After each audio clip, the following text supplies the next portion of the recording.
Retrouvez votre chaîne de télévision LTM, la télévision du monde inspirée.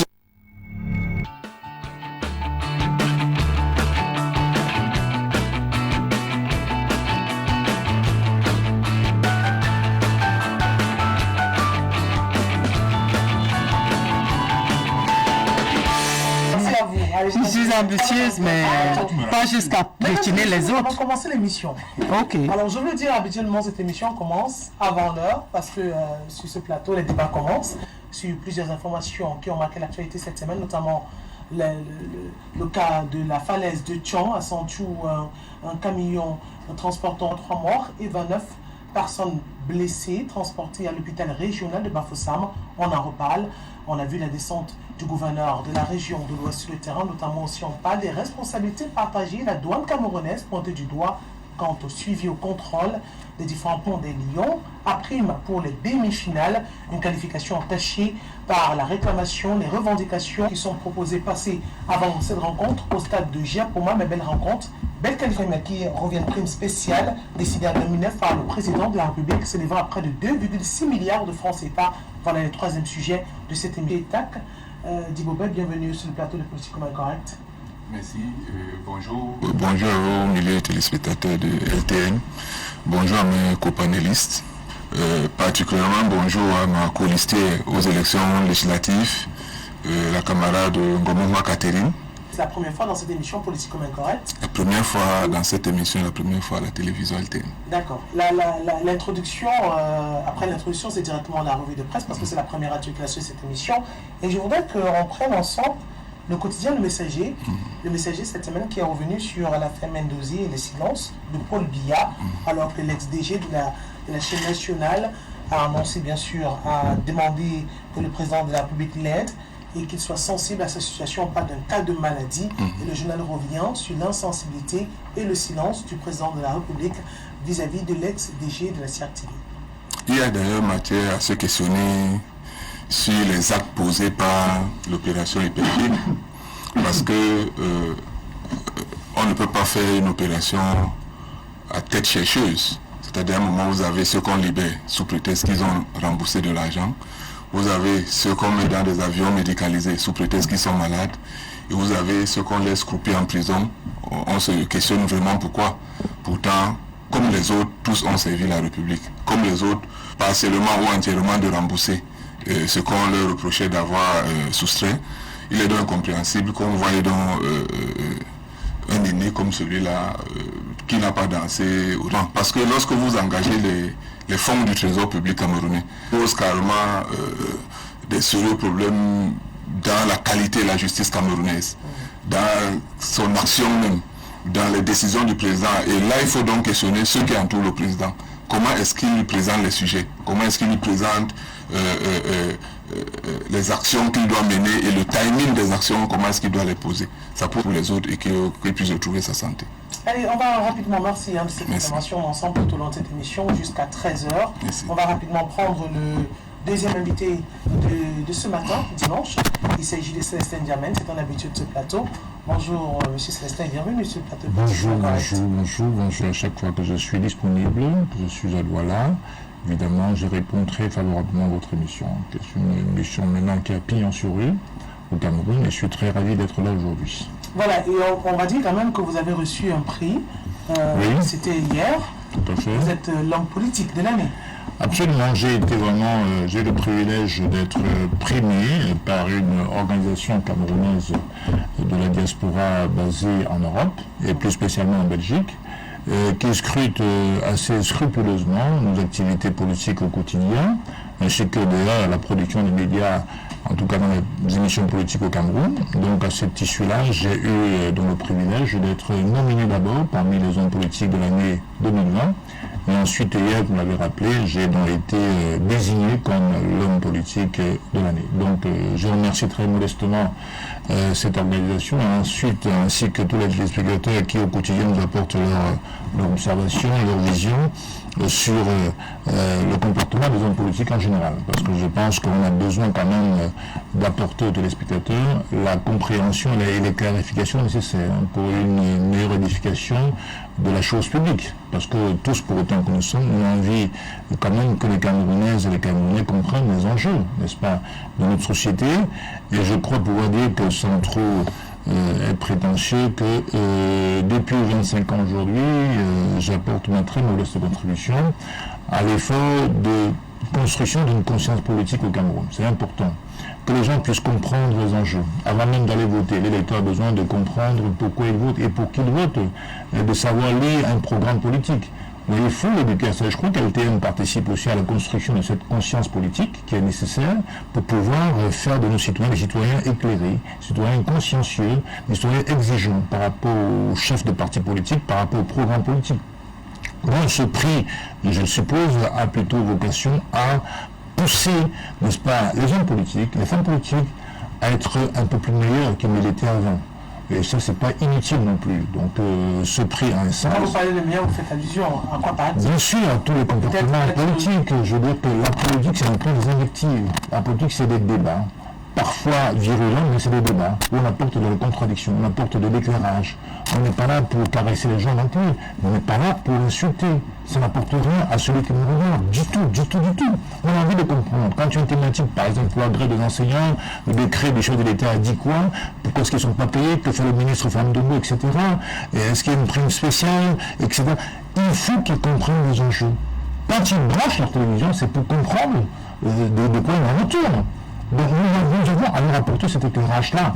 Ce n'est pas nous insulter, ça n'apporte rien, absolument rien pour autant fermer la télévision dans ce cas-là. Et aller sur Internet ou bien dans la presse écrite, je n'en sais rien.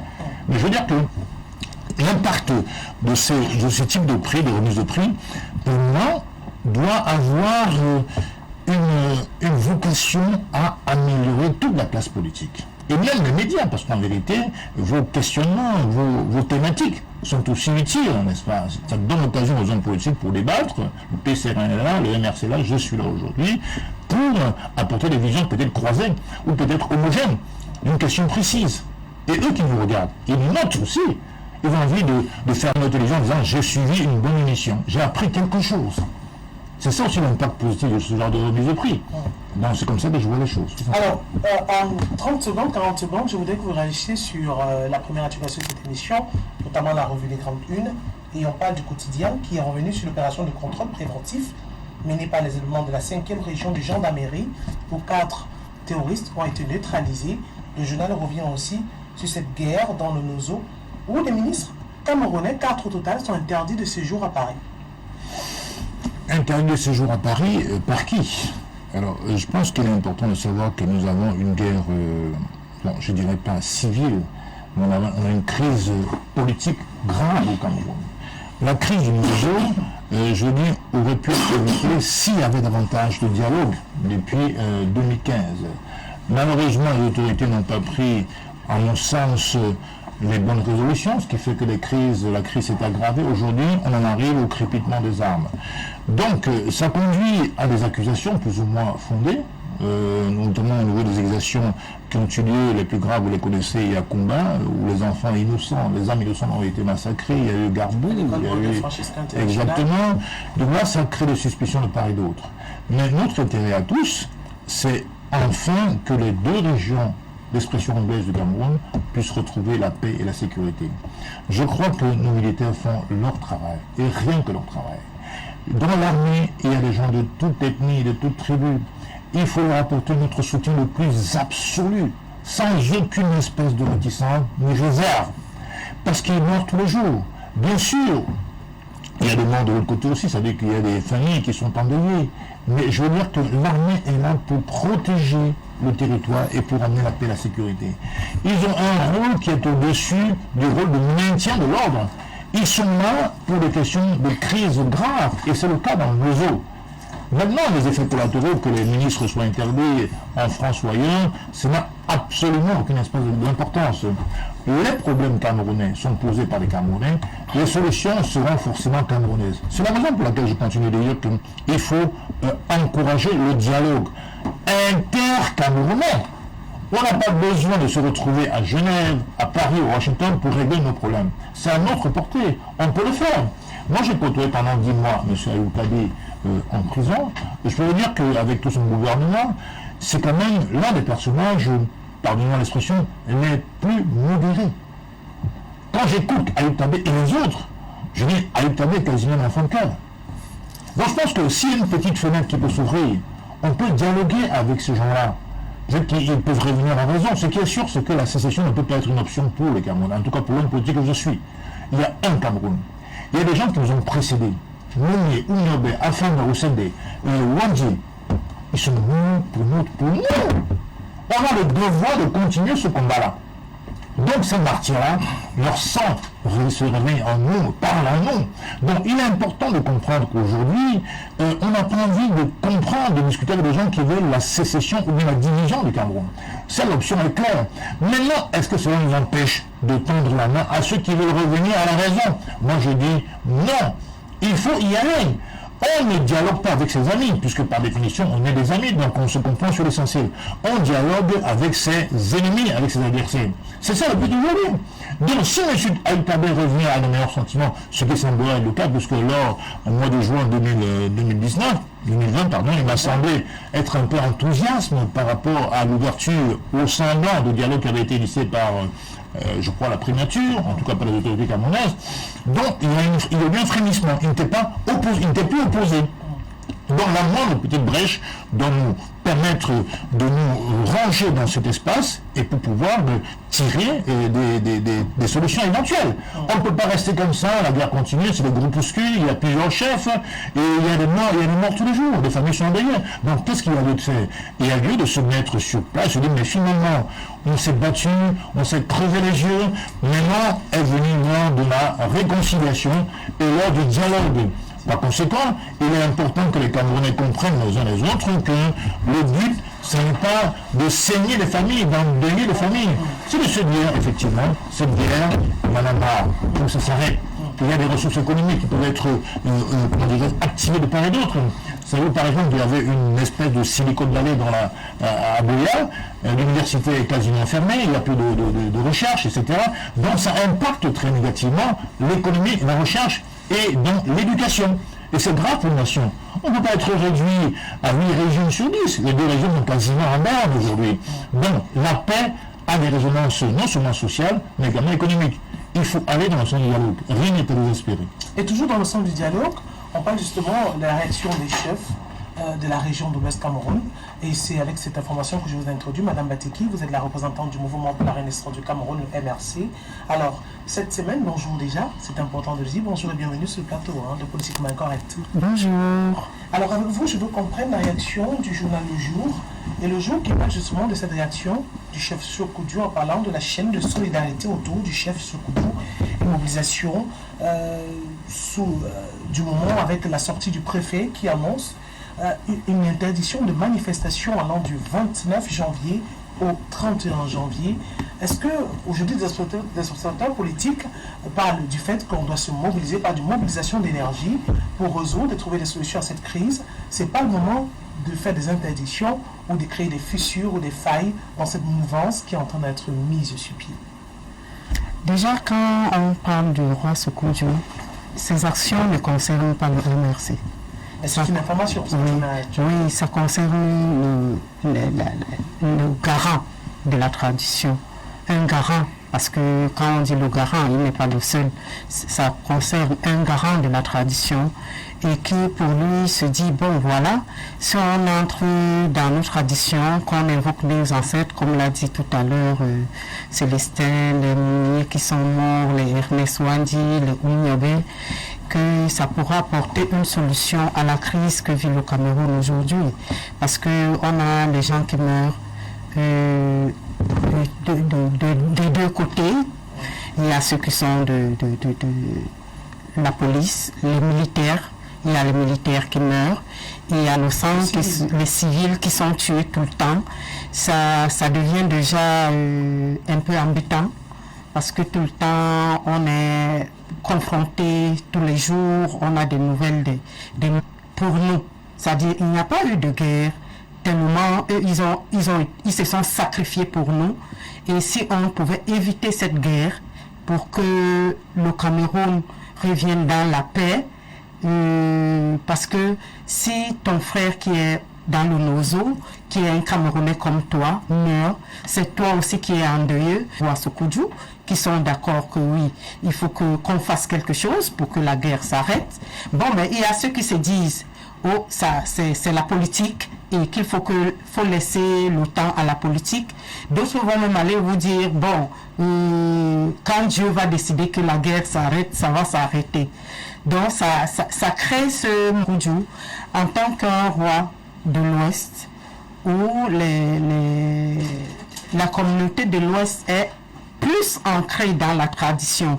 Elle est plus, c'est-à-dire attachée aux ancêtres. Il faut l'avouer par rapport aux autres communautés quand même. À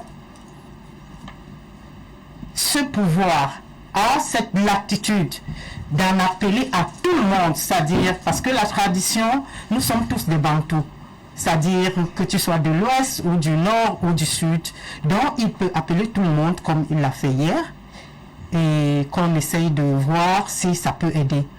Maintenant, en ce qui concerne ce qui devait se passer à Bamendjou, ce n'était pas une marche, c'était juste une visite qu'on voulait lui rendre. Il n'y avait aucun, c'est-à-dire à aucun moment on a parlé de marche ou de rassemblement. C'est une descente qu'on devait faire vers le roi Sokoudjou pour l'encourager. Mais la surprise a été de voir toujours l'artillerie, c'est-à-dire les Mamiwata et tout, dans un petit village comme Bamendjou. Bon, ça c'est le Cameroun. Voilà, et justement, cette information nous permet de prendre notre quatrième invité, le représentant du Rassemblement démocratique du peuple camerounais, Maître Bihiga. Bonjour et bienvenue sur ce plateau de Politiquement Correct. Bonjour, je suis content de retrouver ce plateau. J'étais parmi les tout premiers à y être invité sur une autre formule. Parce qu'à l'époque, il y avait un invité, il y avait un journaliste qui intervenait en plus du journaliste principal. Et c'est la première fois que je suis devant avec vous sur le même plateau. Je suis très content de vous voir. Je m'excuse pour être arrivé en retard, c'est pour des raisons indépendantes vraiment de ma volonté. J'ai essayé de tout faire, malheureusement, il y a des choses impondérables. Voilà, je voudrais dire bonjour aux techniciens, à tous mes copanélistes. Je suis content pour mon ami Yamin, mon jeune frère Yamin, pour le lauréat du prix Sauvé Unida en 2020. Et les autres copanélistes, c'est un paquet qui sont sa camarade de merci. Son ex-camarade lui a passé. Alors, Maître Bihiga, on parlait justement de cette interdiction de manifestation faite par le prophète de cette localité à l'ouest du pays, notamment le chef Bamendjou, qui a parlé d'une concertation pour trouver des solutions pour la résolution de la crise anglophone. Pensez-vous qu'il soit judicieux de faire descendre des forces de maintien de l'ordre, tout un village, barricadé, interdiction, aucune manifestation pour le 29, 30, 31 janvier? Est-ce que c'était nécessaire? Ça veut dire les forces de maintien de l'ordre. C'est leur rôle, essayer de maintenir l'ordre. L'ordre qui peut être perturbé à n'importe quel moment. On appelle ça, ce sont des mesures de précaution. On comprend lorsqu'il y a un risque de trouble à l'ordre public. La notion de l'ordre public est une notion assez vague. Et c'est la personne qui est en charge de maintenir l'ordre qui la détermine en réalité, à défaut de la justice. Si vous estimez que l'ordre public invoqué par exemple par le sous-préfet ou le préfet n'est pas réel, ou c'est la justice qui va trancher. Il faut savoir si c'est l'ordre public ou pas. Mais pour le moment, c'est l'autorité administrative qui en est garant. Dès lors que cette autorité en est garante, elle peut donc interdire une telle manifestation. Vous vous dites, pour comprendre une autre amende, il ne faut pas voir où on est tombé, il faut voir d'où on vient, comment on a glissé pour tomber. Il faut quand même voir que le chef Sokoudjou est devenu un homme politiquement axé, il n'est plus un chef. Là, c'est d'être un chef. Il est devenu un homme politique carrément de l'opposition. Et vous comprenez pourquoi dans l'opposition, on adule, c'est pratiquement le déni Dieu aujourd'hui de l'opposition. Et dès lors qu'on choisit cela, il faut bien qu'on sache qu'à un moment donné, on va trouver en face l'autorité qui est en charge de pouvoir maintenir l'ordre. D'autant plus qu'il ne faut pas noter, j'ai entendu un journaliste écrire qu'il n'a jamais été politique. Non, s'il a été dans l'UIC, dans l'UNC, dans le RDPC, ce chef. Parce que les gens se disent souvent, oui, il faut mettre les choses en politique. Oui, il faut qu'il soit en politique. Mais lorsque un qui a été hier dans l'UIC, l'UNC, le RDPC, comme lui-même l'a dit, aujourd'hui, il estime peut-être que l'honneur est venu pour lui d'aller du côté de ceux qui comptaient ce pouvoir en place. Il faut bien qu'il sache que la loi, c'est elle devant, il va trouver sur sa route, sur la route de la loi. Maintenant, le fond du problème qui est la recherche de la paix dans le nord-ouest, le sud-ouest, je crois que nous tous sommes d'accord qu'il faut continuer à explorer toutes les voies. Parce que ce que certains ne veulent pas croire, ne veulent pas dire avec honnêteté, c'est qu'il y a des voies qui ont été explorées. Lorsque les avocats dans Suzanne, lorsque les enseignants ont posé des problèmes spécifiques au système anglo-saxon, des solutions ont été données, malgré ce qu'on peut estimer comme étant des balbutiements au départ. Mais quand on voit que ce sont des solutions qui ne marchent pas parce que la guerre continue. La guerre ne continue pas. Il ne faut pas la continuer, il ne faut pas de guerre. Il y a ce que j'appelle, comment je fais ça, le terrorisme, oui, le banditisme, c'est ça. On a enlevé un enseignant, je crois hier ou avant-hier, on demande 3 millions, c'est la guerre de rançon. Il a une panne de voiture en route, il est en train de réparer sa voiture, on le kidnappe avec deux autres personnes, et on demande la rançon. C'est pas la guerre. Qui parle de guerre parle de politique. Je veux dire, les guerres civiles parlent des revendications politiques. Quelles sont les revendications que ces jeunes hommes qui tuent aujourd'hui ont? Rien. Ils veulent aujourd'hui profiter d'une situation qui est une situation d'instabilité, d'insécurité, pour pouvoir se faire leur beurre, pour pouvoir embarquer, pour pouvoir arrêter des personnes, pour pouvoir commettre des dégâts. Le problème politique a été amorcé dans le cadre du grand dialogue national. Nous avons vu des jeunes enfants venir en tenue pleurer et demander des excuses au peuple. On a vu beaucoup qui ont été réinsérés dans le cadre des centres mis en place par le gouvernement camerounais. D'autres ont trouvé de l'emploi dans les sociétés. Il y a encore récemment, on nous a montré quand le ministre Atangandi était dans le nord-ouest, je crois, on nous a montré des jeunes gens qui ont déposé les armes pour revenir. Partout où il y a une guerre comme celle-là, guerre civile, on ne demande pas à l'État de déposer les armes, ça n'a pas de sens. On demande aux partis qui n'ont pas le droit légitime de porter les armes de les déposer et de venir maintenant sur la table de négociation. L'État dit, oui les enfants, peut-être que vous avez raison, peut-être qu'on vous a trompé. Ce qui est d'ailleurs vrai, on a beaucoup trompé parce que lorsqu'on a suivi ce que ces gens disaient à la télévision, on a dit plein de choses, comme on dit au gars de Boko Haram, on a dit écoutez, si vous tuez, si vous mourrez vite, vous allez au paradis, on vous donne 12 vierges, je sais pas quoi. Il y a des choses qu'on dit aux gens comme ça, et qui rentrent dans leur tête, et qui vont faire ce qu'ils ne peuvent pas faire en temps normal. Beaucoup se ressaisissent, d'autres y vont jusqu'au bout. Donc je dis que le problème c'est que il y a eu le côté politique où le règlement a été amorcé, qui est allé très loin, avec la création au niveau de l'ENAM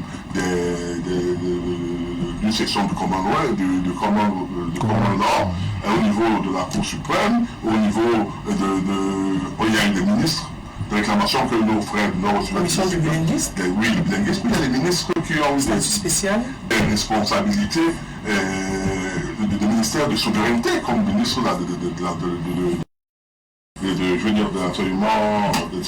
l'enseignement secondaire, comme le ministre de l'administration territoriale. C'est des postes importants dans une république. Donc si nos frères nous disaient qu'ils étaient des citoyens de seconde zone, on ne confiait pas les vrais ministères, on l'a fait.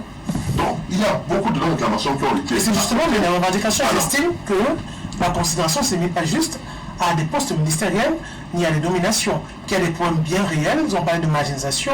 C'est vrai que c'est une crise sécuritaire qui a évolué dans les parties de revendication. Mais pas de marginalisation même dans le fonctionnement de l'État. Vous savez, moi j'aime beaucoup rire parce que il faut être de mauvaise foi pour dire un certain nombre de choses. Vous savez, je ne crois pas que les zones du nord-ouest sud soient les zones les moins développées. Moi je sors de l'ouest du sud. Il y a 2 semaines, j'avais une réunion de l'église là-bas de l'EPC.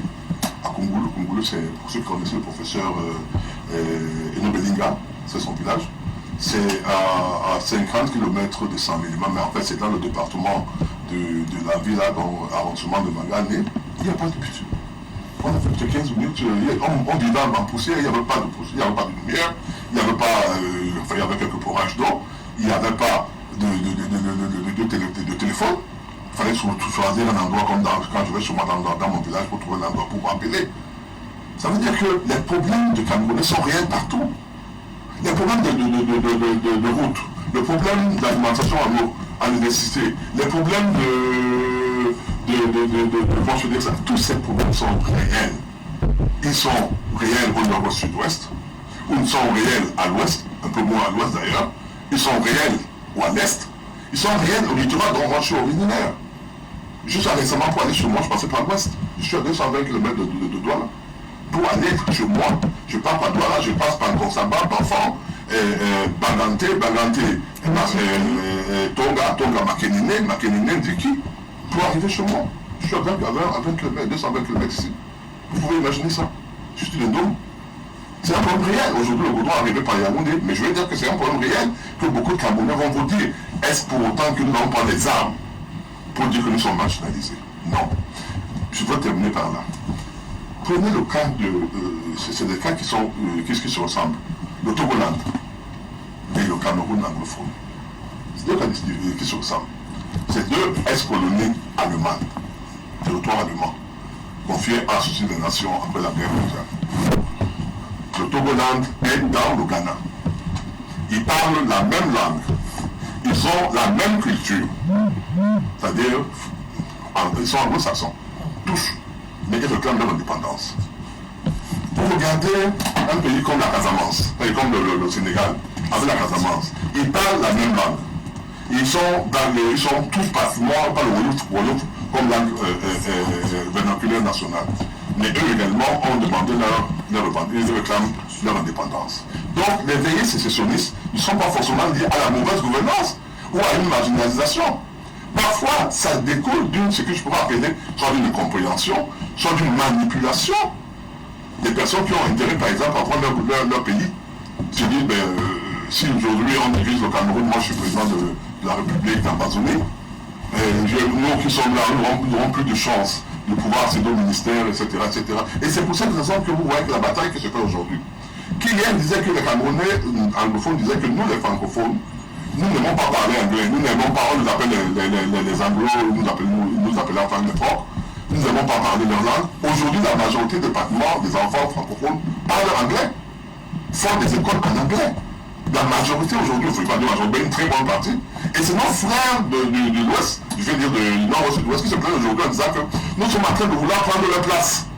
Parce qu'on va dire qu'on veut prendre un anglophone. Ce sera pas un anglophone natif ou originaire du Nord ou du Sud-Ouest, mais c'est la personne qui parle l'anglais. Comme on a vu avec M. Bamela, qui était aux Nations Unies, qui était un boulot, ou bien pour qu'on parlait. Il y a une ancienne ministre de la Santé qui était de Bombari. Le nom du chef. Non. Il était dans l'OMS également en Afrique. Le nom du chef, ça va revenir. Il était ministre de la Santé du Cameroun. Il était anglophone.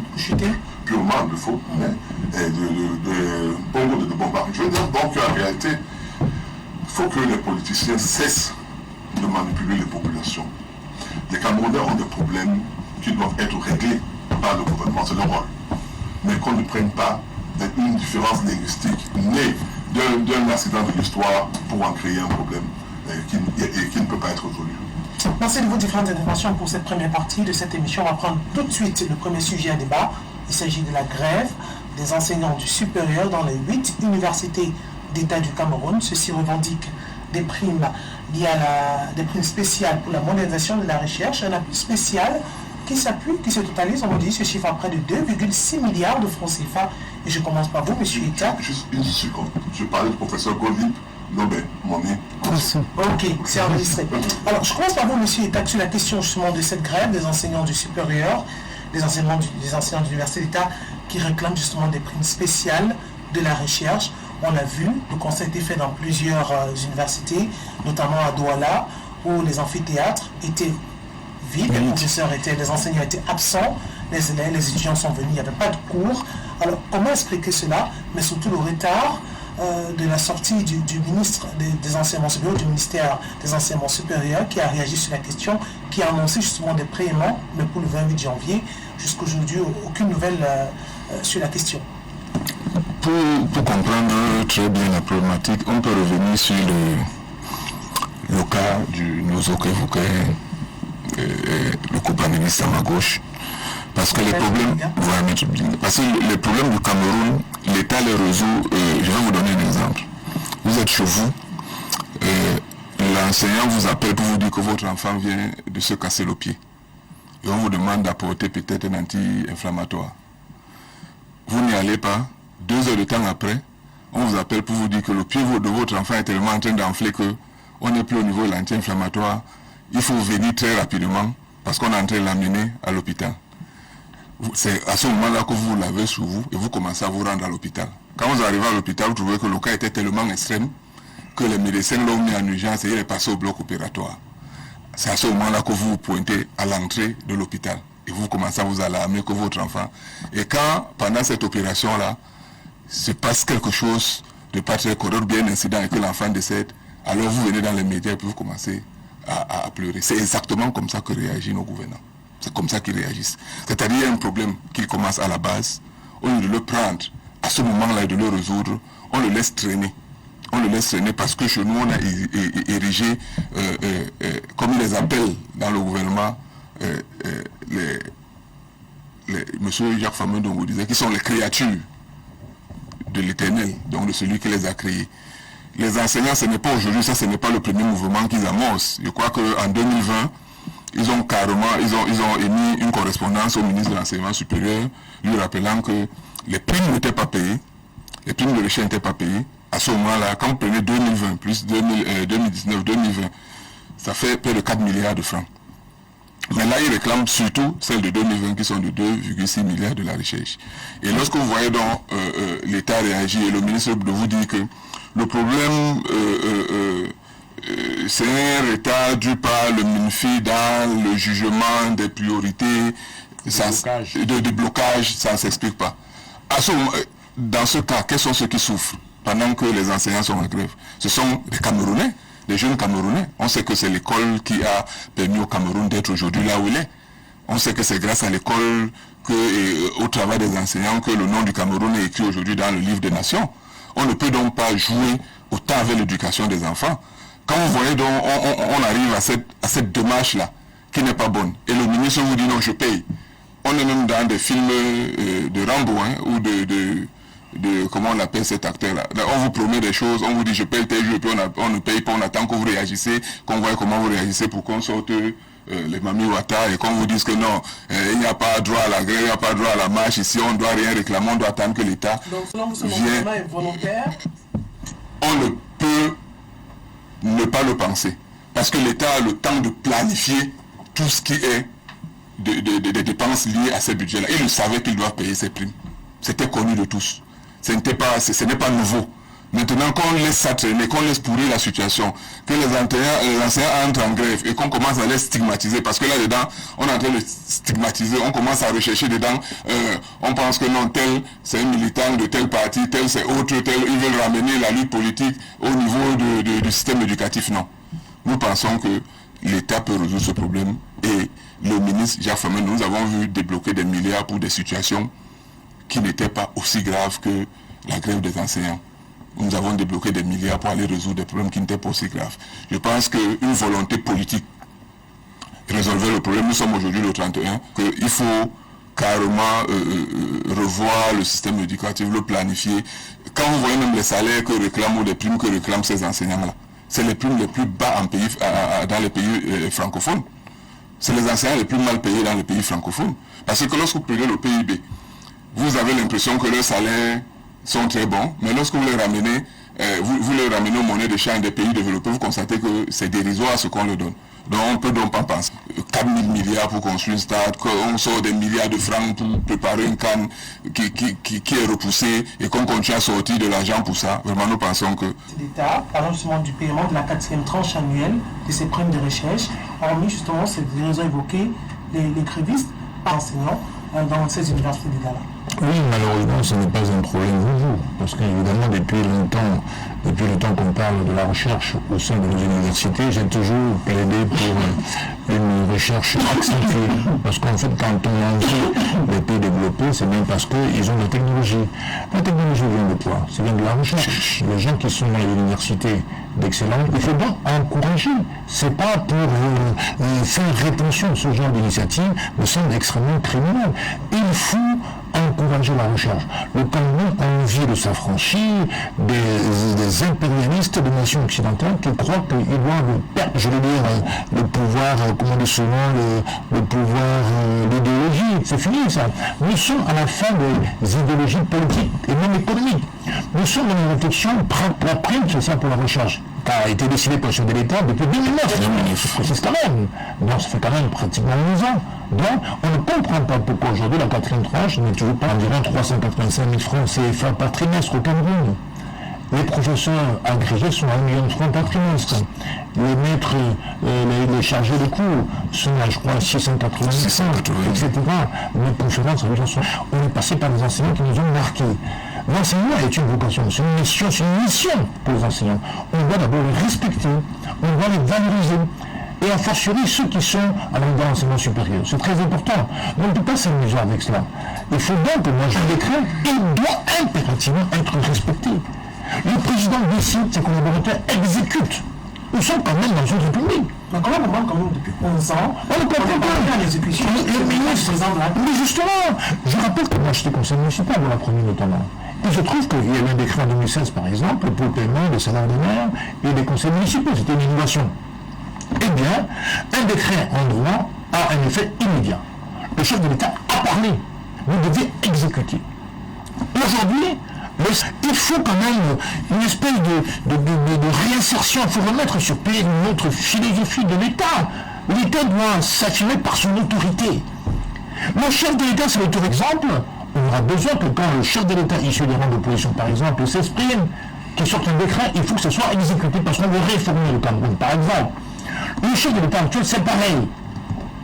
Il a titre plein, plénipotentiaire de président de la République, son décret prime, parce que c'est la clé de voûte des volontés. C'est la connaissance, c'est la recherche, c'est notre devenir. Donc aujourd'hui, il va falloir que M. Van den Bos trouve un autre motif, plutôt que celui de début. Je ne comprends pas. Bon, là-dessus, je vais dire une chose. Notre époque, moi je voyais mes grands frères qui avaient des bourses d'université à l'époque, c'était payé 100 000 francs par mois avant de l'évolution. Donc ça, c'est une erreur terrible.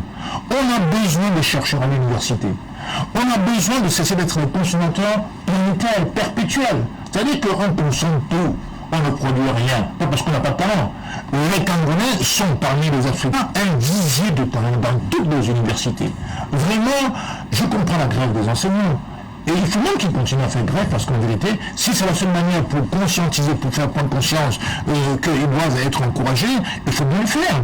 Ils visent de l'argent. Il faut nourrir les enfants. Il faut tenir sa famille. Comment on fait? Il faut passer les heures entières à corriger les copies. Moi, j'étais professeur pendant 2 ans à l'USG. C'est pénible de corriger les copies. C'est déjà un sacrilège. C'est un sacrifice terrible. Rien. Et il faut savoir qu'ils ont besoin de moyens, des outils dans l'université, des laboratoires de recherche haut de gamme, pour concurrencer d'autres pays à l'enseignement supérieur, pour le ministère de l'école de base, l'éducation de base, pour l'enseignement secondaire. Mais où est-ce qu'ils mettent cet argent? À quoi cela sert cet argent-là? Donc il faut sévir. Les fonctions, vous devez rendre des comptes. Et si vous n'avez pas accompli vos missions, vous devez payer par un limogeage sec et net. Je le dis pour moi-même, pour nos enfants. Quel héritage on leur aurait laissé si on se comporte comme ça? On peut se dire, si nous combattons aujourd'hui en politique, parce que moi j'ai regardé l'archive de Nobel, de Wangé, de Sonia Fana, ça m'a donné un peu envie, ça m'a donné le virus de la politique. Parce qu'ils ont soumis quelque chose. vous prenez pour des diversions pas possibles. Ça veut dire que c'est dans le pays. Donc c'est pour ça, moi je dis qu'on a beau pleurnicher, mais cette grève à répétition vont revenir. Et puis quelques leaders seront appelés, on leur donnera un petit paquet d'argent, ils vont se taire, mais les conditions ne vont pas changer. Comprenez? Et on va revenir sur la même situation 5 ans, 10 ans après. Donc moi je dis vraiment c'est regrettable, il faut que les ministres rendent des comptes. Je suis désolé, il faut une feuille de route, et quand on n'est pas rempli, il faut qu'ils rendent des comptes. Alors, Maître Biega, le syndicat des enseignants du supérieur sont venus justement sur la dégradation du travail de ces enseignants dans les universités d'État. Ils ont aussi parlé justement du mépris même de l'État camerounais, parlé de désinvolture dans la gestion ou tout simplement de lenteur administrative quand il évoquait le... Mon enseignant de l'école primaire, du coup, moi, N2, en 1972, je crois 73, M. Rosepierre, qu'on a enterré sur les terres de l'Ouest cette semaine, il m'a enseigné à l'école principale à l'époque dans CTCIC. On appelait l'école principale CTCIC Garçon. Donc c'est un de mes camarades qui est à l'Ouest qui m'a envoyé et la photo et donné l'information.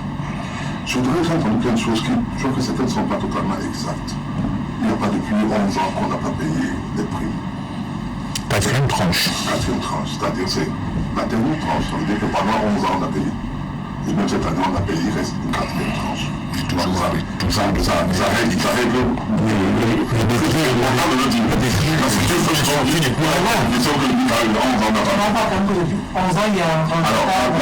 la deuxième chose que je voudrais dire, et c'est une expérience personnelle. Je suis avocat, j'ai été mal conseillé des avocats. J'étais trésorier de l'ordre. Nous avons voulu faire, je pense c'est qu'on a aptitude à la profession d'avocat. On a dû faire des démarches au niveau du ministère. On a été reçu au plus haut niveau du ministère.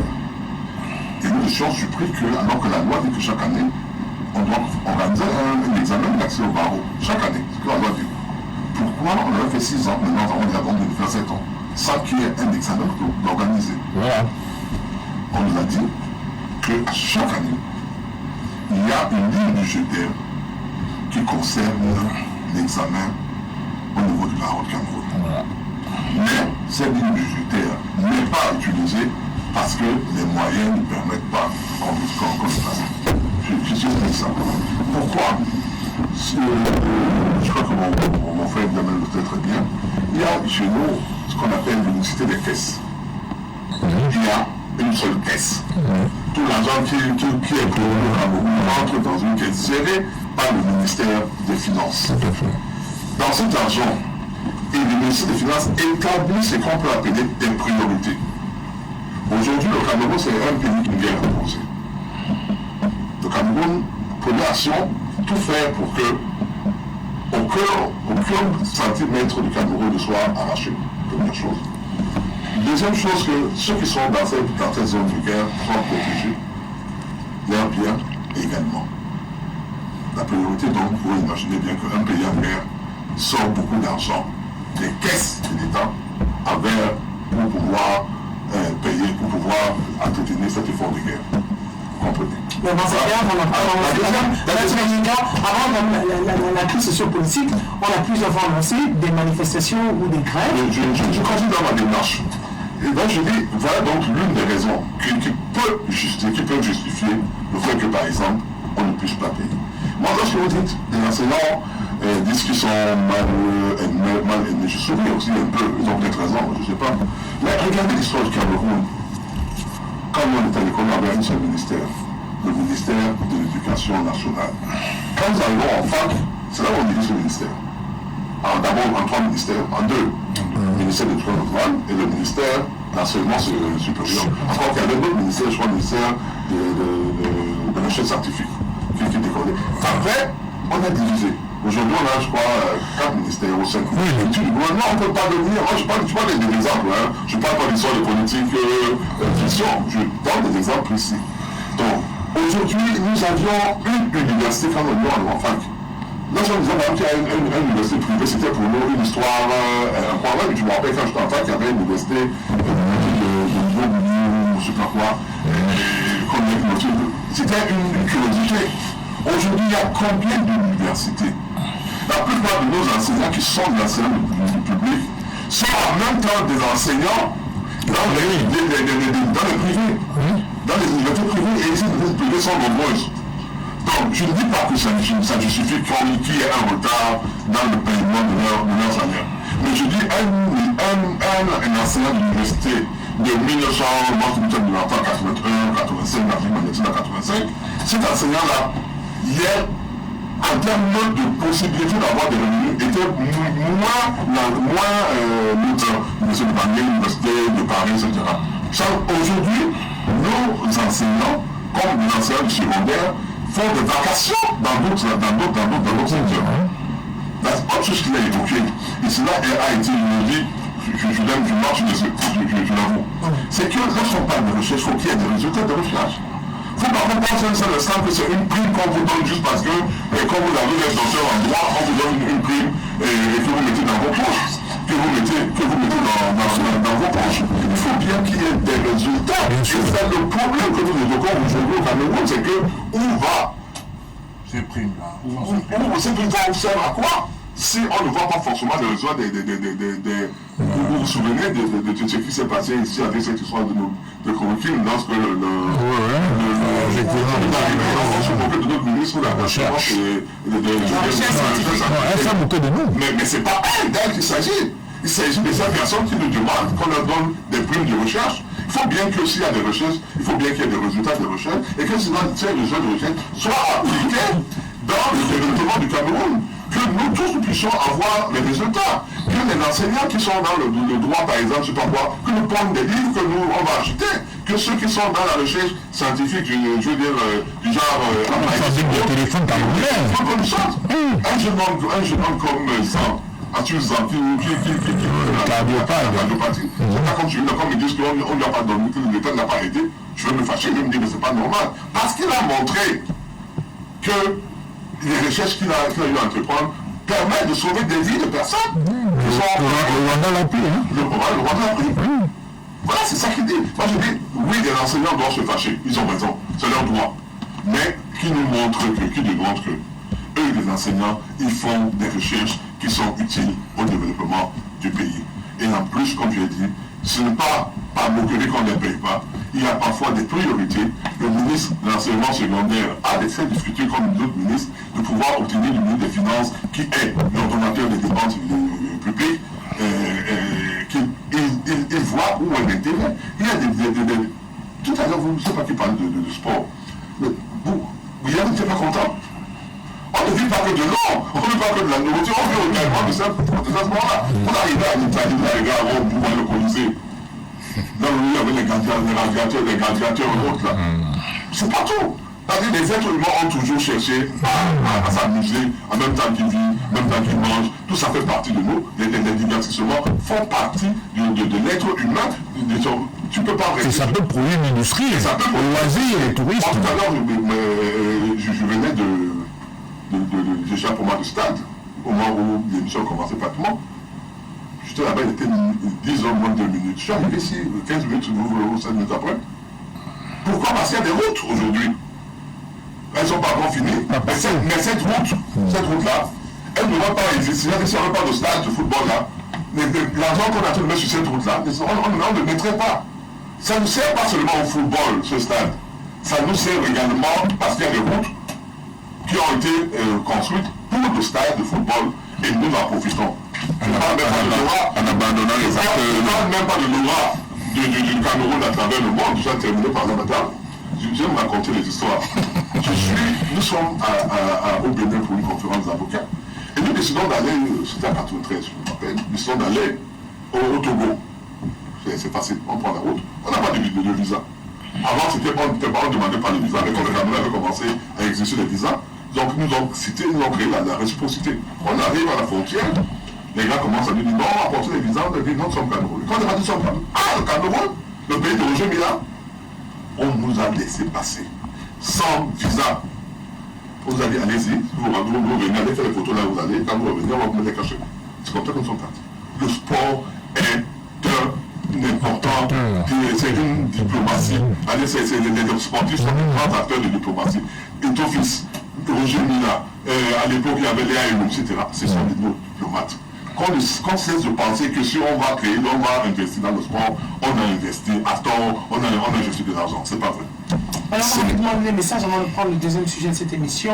Bonjour, le plateau, vraiment, il faut que le chef de l'État intervienne pour le problème des enseignants, parce que les ministres concernés s'en fichent. C'est Baniga Anthony Agarwa qui nous envoie le message.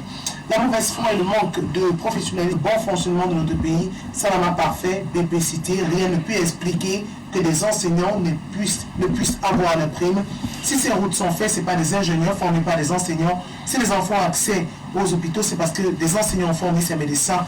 L'enseignement est la base de toute chose. Le maître, je crois que vous l'avez dit, maître Biga, si vous êtes avocat aujourd'hui, c'est parce que vous êtes allé à l'école et formé par un enseignant. Les enseignants doivent être respectés dans ce pays. Un autre message, bonjour le panel, l'avocat du RDPC, où le RDPC passe le temps à se justifier, il ne fait jamais allusion des accords de Fumban qui sont le point de la guerre dans le Nozo pour les stades en 2021. Tous les stades que j'ai vus, seul Japoma est ouvert et les autres, il pleut sur les spectateurs. Les affiches publicitaires des stades modernes sont électroniques, mais les stades que j'ai vus, les affiches de publicité sont posées sur la place comme en 1972. Nos yeux sont ouverts, sont souvent ouverts. Pascal à Yaoundé nous a envoyé le message. On va lire rapidement un dernier pour suivre. Non, je ne comprends pas très bien ce que ça veut dire. Alors, d'autres messages arrivés aussi par le numéro. Bonjour le plateau.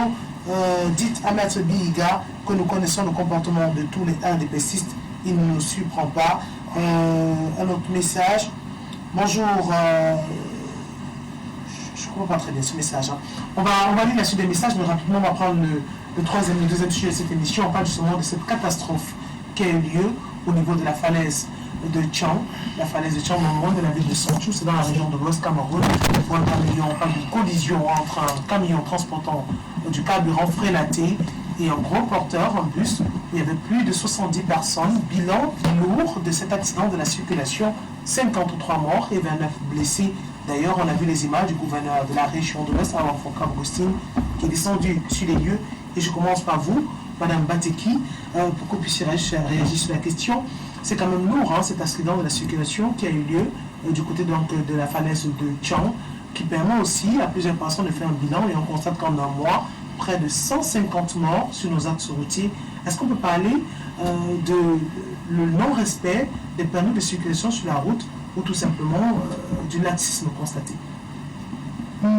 Je vous remercie déjà de m'avoir donné la parole, parce qu'à un certain moment, j'ai cru que j'étais...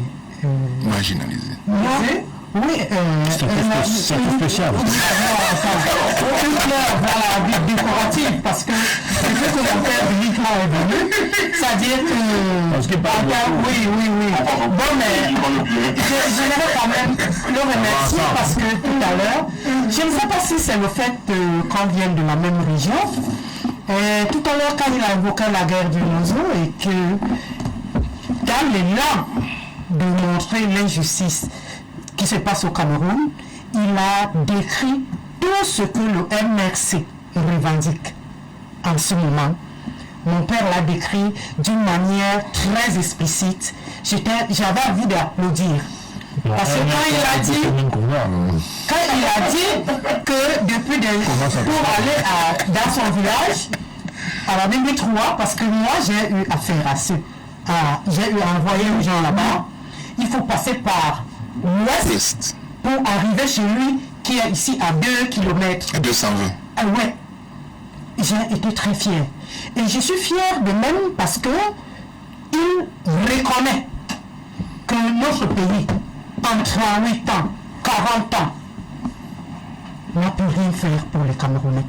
Parce que voilà les gens qui sont en train de mourir. S'il faut résumer la grève qui se passe pour les enseignants, qui ont déjà, parce que moi, les enseignants qui grèvent, il a aussi été très bien de rappeler que c'est pour le dernier trimestre. Donc, en 11 ans, ils ont été payés moins 3 mois, si je comprends bien. En 11 ans, moi, je n'ai jamais entendu le résultat d'une recherche d'un enseignant. Je n'ai jamais entendu, peut-être vous. c'est-à-dire d'une découverte, parce que nous sommes au Cameroun où nous devons aussi, quand le président l'a annoncé pour le côté technique, c'est pour ça que les établissements comme la FGI a été créé. Mon fils est un élément de la FGI qui a fait des recherches, mais il n'y a rien. À l'époque, comme il le disait tantôt, oui, les enseignants étaient primés, ils étaient encouragés. Aujourd'hui, c'est l'époque. La route. Mon père, si vous êtes arrivé tôt ici, déjà comment jusqu'ici, c'est parce qu'aujourd'hui c'est dimanche, il n'y a pas les embouteillages. C'est pas pour les routes. Parce que nous-mêmes on fait le même parcours. C'est pas grâce aux routes. Juste une seconde. Voilà. Donc maintenant je réponds à la question. Excusez-moi, je réponds encore à la question. Excusez-moi parce qu'on m'a beaucoup hésité pendant le débat. C'est pour ça que je reprends sur un point que j'aimerais aussi intervenir. Maintenant je réponds à la question. Vous avez beaucoup parlé mon père. Pardon. Je réponds à la question. Répondez-moi fidèlement. Je réponds à la question. Ne déformez pas les paroles comme vous le faites au qui concerne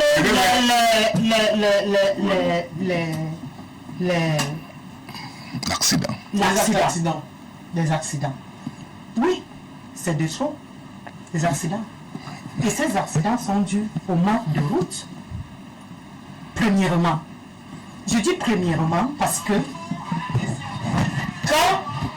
quand nous voyons l'accident, par exemple, qui s'est passé à Pouma, la RAV4 qui est entrée en collision avec le bus. Vous verrez que c'est parce qu'il y avait l'étroitesse de la route. Un frein qui lâche de ce côté. Pour que, si c'était l'autoroute, on n'aurait pas eu ce problème.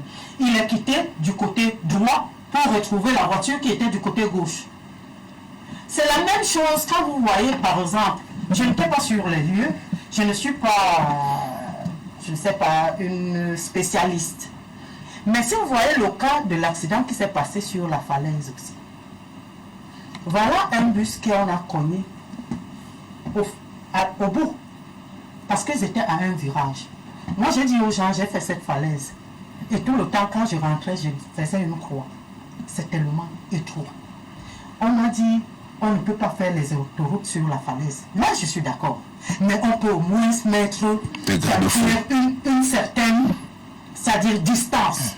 Quand tu es sur un gros porteur, tu vois une voiture, petite voiture, venir en face de toi à la falaise. Tu as l'impression à un virage que le gros porteur va écraser la voiture. Tellement c'est étroit. Vous verrez que... Qu'est-ce qui s'est passé? Le camion en tant que... Oui, parce qu'à la fin, c'est pas face à face. C'est qu'effectivement, le bus tournait dans le virage et maintenant, le gros porteur étant plus grand. Le camion aussi est entré derrière le bus. Ça, c'est-à-dire que c'est les effets de notre malgouvernance. C'est-à-dire qu'il n'y a pas de route. Maintenant, quand on ira punir, on va punir l'agence. On va donner la suspension à l'agence sans regarder ses propres erreurs. Et il y a l'autre phase où j'ai vu Madame Tchonté. Elle a rendu visite aux accidentés à Tchang. Et après, j'ai vu une scène qui m'a mis le sourire aux lèvres, où elle est partie, on a dit dans la tradition Bamleke, pour exorciser les morts ou les accidents, qu'il n'y ait plus jamais d'accident. Elle n'a pas été à Ezeka. Elle n'a pas été à Ezeka. Elle n'a pas été à Elle n'a pas été indiquée. Elle n'a pas été indiquée. Et rien ne dit que c'est seulement chez les Bamleke que quand il y a accident, il faut verser l'eau pour éviter les accidents. Ce que nous voulons, c'est qu'on améliore les routes. C'est-à-dire qu'on ne peut pas toujours appeler le mysticisme en tout. Quand il n'y a pas de route, il n'y a pas de possibilité. Il y a maintenant, comme Dieu sait faire ces choses, le carburant frélaté où les douaniers sont impliqués dedans. Ça, s'il n'y avait pas eu cet accident, on n'aurait pas été au courant que maintenant, il y a maintenant un grand réseau où ce qu'on appelait à l'époque, moi je me rappelle, les oiseaux. Et ça a été combattu à cause de ces choses-là. Parce que quand les oiseaux étaient ici au Cameroun, c'est comme ça que les gens mouraient, les véhicules qui prenaient feu, les maisons qui prenaient feu, et tout. C'est à ce moment qu'on a combattu les oiseaux jusqu'à la fin. Mais aujourd'hui, étant donné que nous sommes dans un pays des impunis, voilà mon père Médosé qui veut sortir. Il a payé ses droits à l'État. L'argent qu'il a volé, que nous voulons, il a remis. Qu'on a dit qu'il a volé. Qu'on a dit qu'il a volé, il a remis. Et c'est comme ça que tout ça se passe parce que, étant donné que nous sommes dans un pays où on sait que je vais voler, je vais aller en prison et après je vais sortir, il y aura un avion médicalisé, il y aura, ou bien on va raconter que j'ai remboursé l'argent. Parce qu'il y a entre raconter d'avoir remboursé l'argent et montrer à quoi a servi cet argent. Tu as par exemple volé l'argent parce qu'on voulait bitumer la route. Et que maintenant, l'État s'en est rendu compte, tu as remboursé. Est-ce que la route a été donc bitumée? On prend les gens pour des cons. Le ministre des enseignements qui dit que l'argent est bloqué. Ça nous rappelle l'argent qui était bloqué entre le Cameroun. Entre les avions. Voilà. Et les États-Unis. Voilà. Coupe du monde 94. Essayons de changer. Essayons de changer de langage. Essayons de montrer aux Camerounais vraiment sincèrement que nous sommes en train de voir ce qu'ils vivent, combien ils souffrent et nous faisons les efforts. Au lieu d'utiliser toujours le même langage qui ne font que nous enfoncer, qui ne font que nous mettre dans des problèmes. On a dit dernièrement pour les routes, on a vu les péages automatiques qu'on voulait nous faire. Déjà les péages manuels que nous avons ne nous permettent même pas d'arranger les routes qui sont tout autour du péage. C'est les automatiques qui viendront faire quoi? Qui viendront mettre l'autoroute Douala-Yaoundé au moins, la capitale économique à la capitale politique au moins. C'est ça, c'est les péages automatiques qui viendront mettre ça. Mais arrêtez. Alors, monsieur Slesen-Djamène, on revient sur cet accident de la circulation qui a permis de faire un bilan en un mois quand même, pour ce mois de janvier. Sinistre, 150 personnes ont perdu la vie sur nos axes routiers et l'accident de Thion, où il y a 53 morts, permet justement de se poser la question, est-ce que ce n'est pas le moment de déployer des équipes permanentes de contrôle de la circulation sur les axes routiers jour et nuit pour éviter justement ces accidents? J'allais dire que malheureusement les solutions sont connues depuis des lustres. Mais maintenant, dans la pratique, est-ce qu'elles sont bien en application? La réponse est non. Parce que parler de 153 500 morts, chaque année, ça c'est les chiffres du ministère des Transports, c'est 6 000 accidents chaque année, 7 000 blessés. En général, oui, genre de janvier. Chaque année, c'est plus de 7 000 blessés, 6 000 accidents et plus de 1200 morts. C'est les chiffres qui sont issus du ministère des Transports. Et les solutions sont connues. Et qu'on en propose tout le temps. L'opposition l'a fait depuis de lustres. Maintenant, quand on voit un problème, quand ça n'a pas de cause profonde, je crois que là, il y a quand même, je ne dirais pas un crime inconscient, mais quand même un laxisme, un immobilisme extrêmement pervers. Et ça, c'est un vrai problème. Et c'est la raison pour laquelle je dis que l'impunité est au cœur de tout le système qui se dérègle. Il faut punir. La punition a des vertus. Moi, mon père me chicotait quand j'étais gamin. Ça me permettait de prendre conscience de certaines choses. Il n'y a pas plus ça. Il faut chicoter. Il y a des chefs, bien sûr. Il y a un ministre des Transports, il doit sévir. Il y a un chef de l'État, il doit sévir. Les têtes doivent tomber, entre guillemets. Et c'est ça qui peut peut-être faire prendre conscience à certaines personnes qu'il faut agir demain autrement. Ce n'est pas fait. Donc, si vous ne comprenez pas l'utilité ou la vertu de la punité, de l'impunité ou de la punition, évidemment, vous n'aurez rien compris. Il y a une question d'abord de voyage nocturne. Parce que ce qui s'est passé à Tchang, à la falaise de Tchang, c'est une question d'éclairage. Parce que dans les falaises aussi, où la dangerosité est assez affirmée, il faut mettre des méthodes, des moyens, des outils d'éclairage assez affinés. Déjà même dans les centres urbains comme de la Yaoundé, on a du mal à circuler si on n'a pas un phare assez puissant. Aujourd'hui, beaucoup de gens, beaucoup d'automobilistes sont obligés d'acheter des torches chinoises en guise de phare. Et ça éblouit l'autre passager qui vient en face, l'autre automobiliste qui vient en face. Donc, il y a un problème d'éclairage de voies de nuit, il faut réglementer tout ça. Et il y a un problème aussi de corruption. Le péage là, manuel là, au poche de certains, très logiquement, construction, en tout cas l'amélioration des routes au trésor public, qui devait être réinvesti pour l'amélioration des routes. Parce que pourquoi on vous demande un péage? C'est bien parce qu'il faudrait que les routes soient beaucoup plus rassurantes, beaucoup plus sécurisées. Ce n'est pas le cas. C'est manuel et même dans la poche. Certainement, aujourd'hui, certains péagistes ne donnent même pas de ticket, ils les remontent après. Donc ça pose un gros problème. Est-ce qu'il y a une punition? Non. C'est toujours l'impunité. Je prends le cas, maintenant, je me rappelle en 2012, je crois, M. Delebouba était ministre des Transports. Il avait commencé par interdire les voyages de nuit. 2 semaines après, il y a eu une pression qui venait je ne sais où, il a reculé. On a réautorisé les voyages de nuit et voilà les conséquences aujourd'hui. Et maintenant, les agents qu'on met, policiers, gendarmes, etc., dans le route national, ils se préoccupent plus d'autre chose que de faire de la prévention. Il faut sensibiliser les chauffeurs qui sont inconscients, qui sont dans l'incivisme. L'incivisme est aussi l'une des causes de ces problèmes-là. Parce qu'il faut dire aux chauffeurs que la route, c'est important. La route ne tue pas. C'est l'homme qui tue. Sa légèreté, pas son incivisme, c'est les voitures non entretenues qui tuent aussi. Donc il y a tout ça à rappeler aux gens, il faut sensibiliser. Mais non, pas je rencontre depuis des années, on dit la même chose et personne ne fait rien, on ne doit pas être surpris de ce qui se passe à Tchang aujourd'hui. Un bus de 70 places, quasiment aucun survivant, enfin 3 survivants, c'est quand même énorme. Et quand on pense que c'est l'impunité, on ne frappe pas du poing sur la table. Mais la méthode de gouvernance, c'est aussi l'impunité. Ce n'est pas que l'impunité, mais c'est aussi l'impunité. Ce n'est pas que la punition, mais c'est aussi les sanctions. Il faut le faire.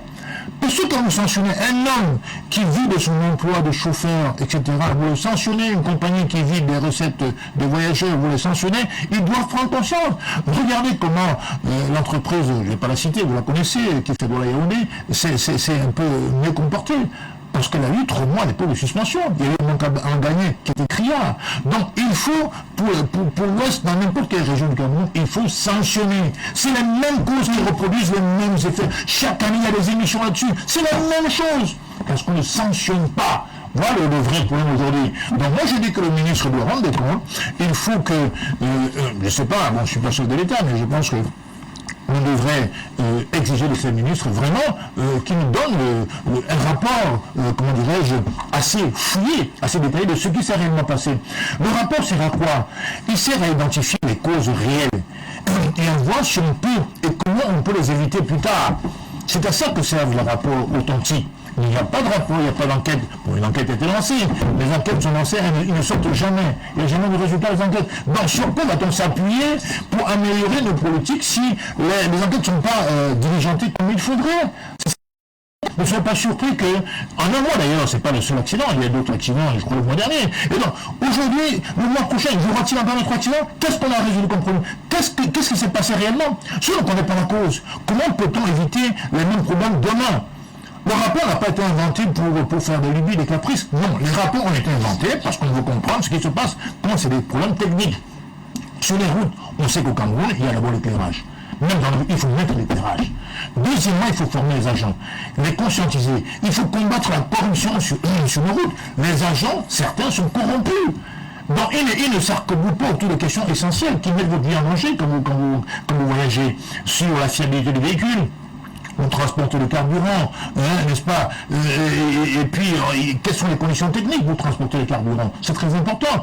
Est-ce que les agents sont formés, et même quand ils le sont, est-ce qu'ils sont assez intègres pour ne pas prendre l'argent et dire non, ça c'est la vie des gens? Là, 53 personnes sont malheureusement parties. Combien coûte la vie d'un être humain? Parce qu'on a pris 5 000 francs, 10 000 francs? Ouais, le problème, on ne punit pas, on ne conscientise pas, on ne sensibilise pas. Et ça crée un problème perpétuel. Et malheureusement, il y aura encore d'autres accidents à cause des mêmes problèmes. Que voulez-vous que je vous dise? Vraiment, j'ai envie de parler, mais je m'arrête là parce que c'est pas la peine. En fait, on cherche justement des sanctions, on cherche des responsables, et dans la recherche justement de cette responsabilité, On a vu la réaction de la douane camerounaise. Un doigt accusateur pointé sur la douane. Notamment, on a vu le camion qui transportait du carburant frélaté. Où étaient les agents de douane sur la route? C'était la nuit. Compliqué, finalement. On parle de corruption dans cet accident de la circulation qui refait jaillir plusieurs problèmes. Vous savez, je nous dans le réfléchir. On a le courage de dire des choses vraies. Même lorsque cela peut se retourner contre nous. Mais il ne faut pas tricher en déformant les paroles que moi j'ai eu par exemple à dire. Et là, c'est ce que je dis, c'est de prendre de merci. Parlons des routes. Je dis, parlons du fait que le Cameroun, tous les Camerounais souffrent, parlant de fait de manque de routes, etc. C'était pas pour dire que c'est pas une raison pour prendre des armes. Qu'on ne forme donc pas ça. Donc, est bitumé aujourd'hui. Au jour d'aujourd'hui. La route part de Bordeaux-là, arrive à Dôme, avec le bitume. Sur la route, et pour moi, qui est la plus route pour Mangambé, qui est la plus proche pour moi pour arriver chez moi, le bitume est à 40 km de Dôme, puisqu'on a progressé. Donc, il ne faut pas qu'on pense que nous souffrons, que ça n'y a pas de choses qui ont été faites, les choses font. Il y a des routes au Cameroun, quand vous ne mentez pas, madame. Moi, je crois que à côté de moi, ma condo n'est pas bitumé. Il se construit là. Tout à l'heure, il était à San Mélima. Si vous me laissez parler, Il n'y avait pas de route. il n'y a nulle part où le bitume est à 100% sur tout des routes. Ah, d'accord. Sur 50 km, je voulais dire avec 17 km non bitume. Il y avait au moins 37 km de bitume. Ok. Donc il y a des zones où il n'y a pas de bitume. C'est là est vrai. Il ne faut pas le nier. Mais on ne peut pas dire qu'il n'y a pas de route bitumée. Sur notre plateau dernièrement, je crois que c'est sur votre plateau, je racontais, je disais aux gens que, disons au Camerounais que par exemple, on a dit quand on va de Yaoundé à Ngaoundéré, avant on passait par Bertois, on a continué pour arriver à Meganga et autres. C'était un voyage très long. Aujourd'hui on a créé une nouvelle route qui passe par Tui, on traverse à Sanaga au niveau du pont Nachigal. On gagne 3 heures de temps quand tu viens de Yaoundé. Les gars qui viennent de l'ouest ou du sud ou du nord-ouest, non, on peut venir passer par Yaoundé, ils passent par Tiba, ils passent par là-bas, ils arrivent à Tibati et c'est coupé. Ce sont les réalités. Si vous ne dites pas ça au Camerounais, vous dites seulement dire, on ne construit pas les routes. Le Camerounais qui doit aller à Yaoundé et qui se retrouve par exemple à Bafia, ne saura pas qu'il va prendre juste la route pour aller en Tui et arriver à Yaoundé en gagnant 4 ou 5 heures de route, d'heures de route. C'est ce que moi, c'est ça le rôle didactique. Le fait que chaque fois dire dans le plateau, on vit mal, on vit dans la population. Non, c'est la thématique, maître, c'est sur le champ, il y a des problèmes de route. Non, donc je l'ai dit, c'est le RMS qui aime dire ça. Ils aiment toujours dire que oui, tout est fini, tout est mauvais. Ils ont été au gouvernement pendant 8 ans, tout était bon. Maintenant qu'ils sont plus au gouvernement, tout devient tout simplement mauvais. Arrêtez. Sur la thématique, madame, je voudrais vous dire une chose, nous sommes d'accord sur les faits. Sur les faits, c'est que la corruption est là. Et moi, j'aime seulement dire que ce n'est pas la grande corruption qui pose plus de peine aux Camerounais. C'est cette petite corruption-là. Parfois, qui a l'air d'être inoffensive. Lorsqu'un gendarme escorte un camion de Zoazoua et aidé par un douanier, est-ce que c'est normal? Je ne vous dirai pas que c'est normal. Aucune personne normale ne peut vous dire que cela est normal. La preuve, c'est que le gendarme, apparemment, il était blessé, il a fui l'hôpital pour partir. Il doit être sanctionné, il sera sanctionné, il va effectivement être sanctionné. Les douaniers, ils ont réagi en disant qu'ils ont organisé de réunion pour enquêter, pour savoir ce qui ne va pas. Les sanctions doivent tomber. C'est réel, c'est réel. Absolument. Mais je dis qu'il ne faut pas nier l'effort qui a été fait sur cet axe. Sur la falaise, il y a quelqu'un qui a envoyé récemment des images de la falaise vue de haut. Mais d'abord, point de vue visuel, c'est beau. Moi, je dis comme cette falaise non bitumée. Oui. Il y a environ 20 ans. Il y a environ 20 ans. Elle s'est détériorée à un moment donné. On a encore le bitumé. On ne peut pas nier cette évidence.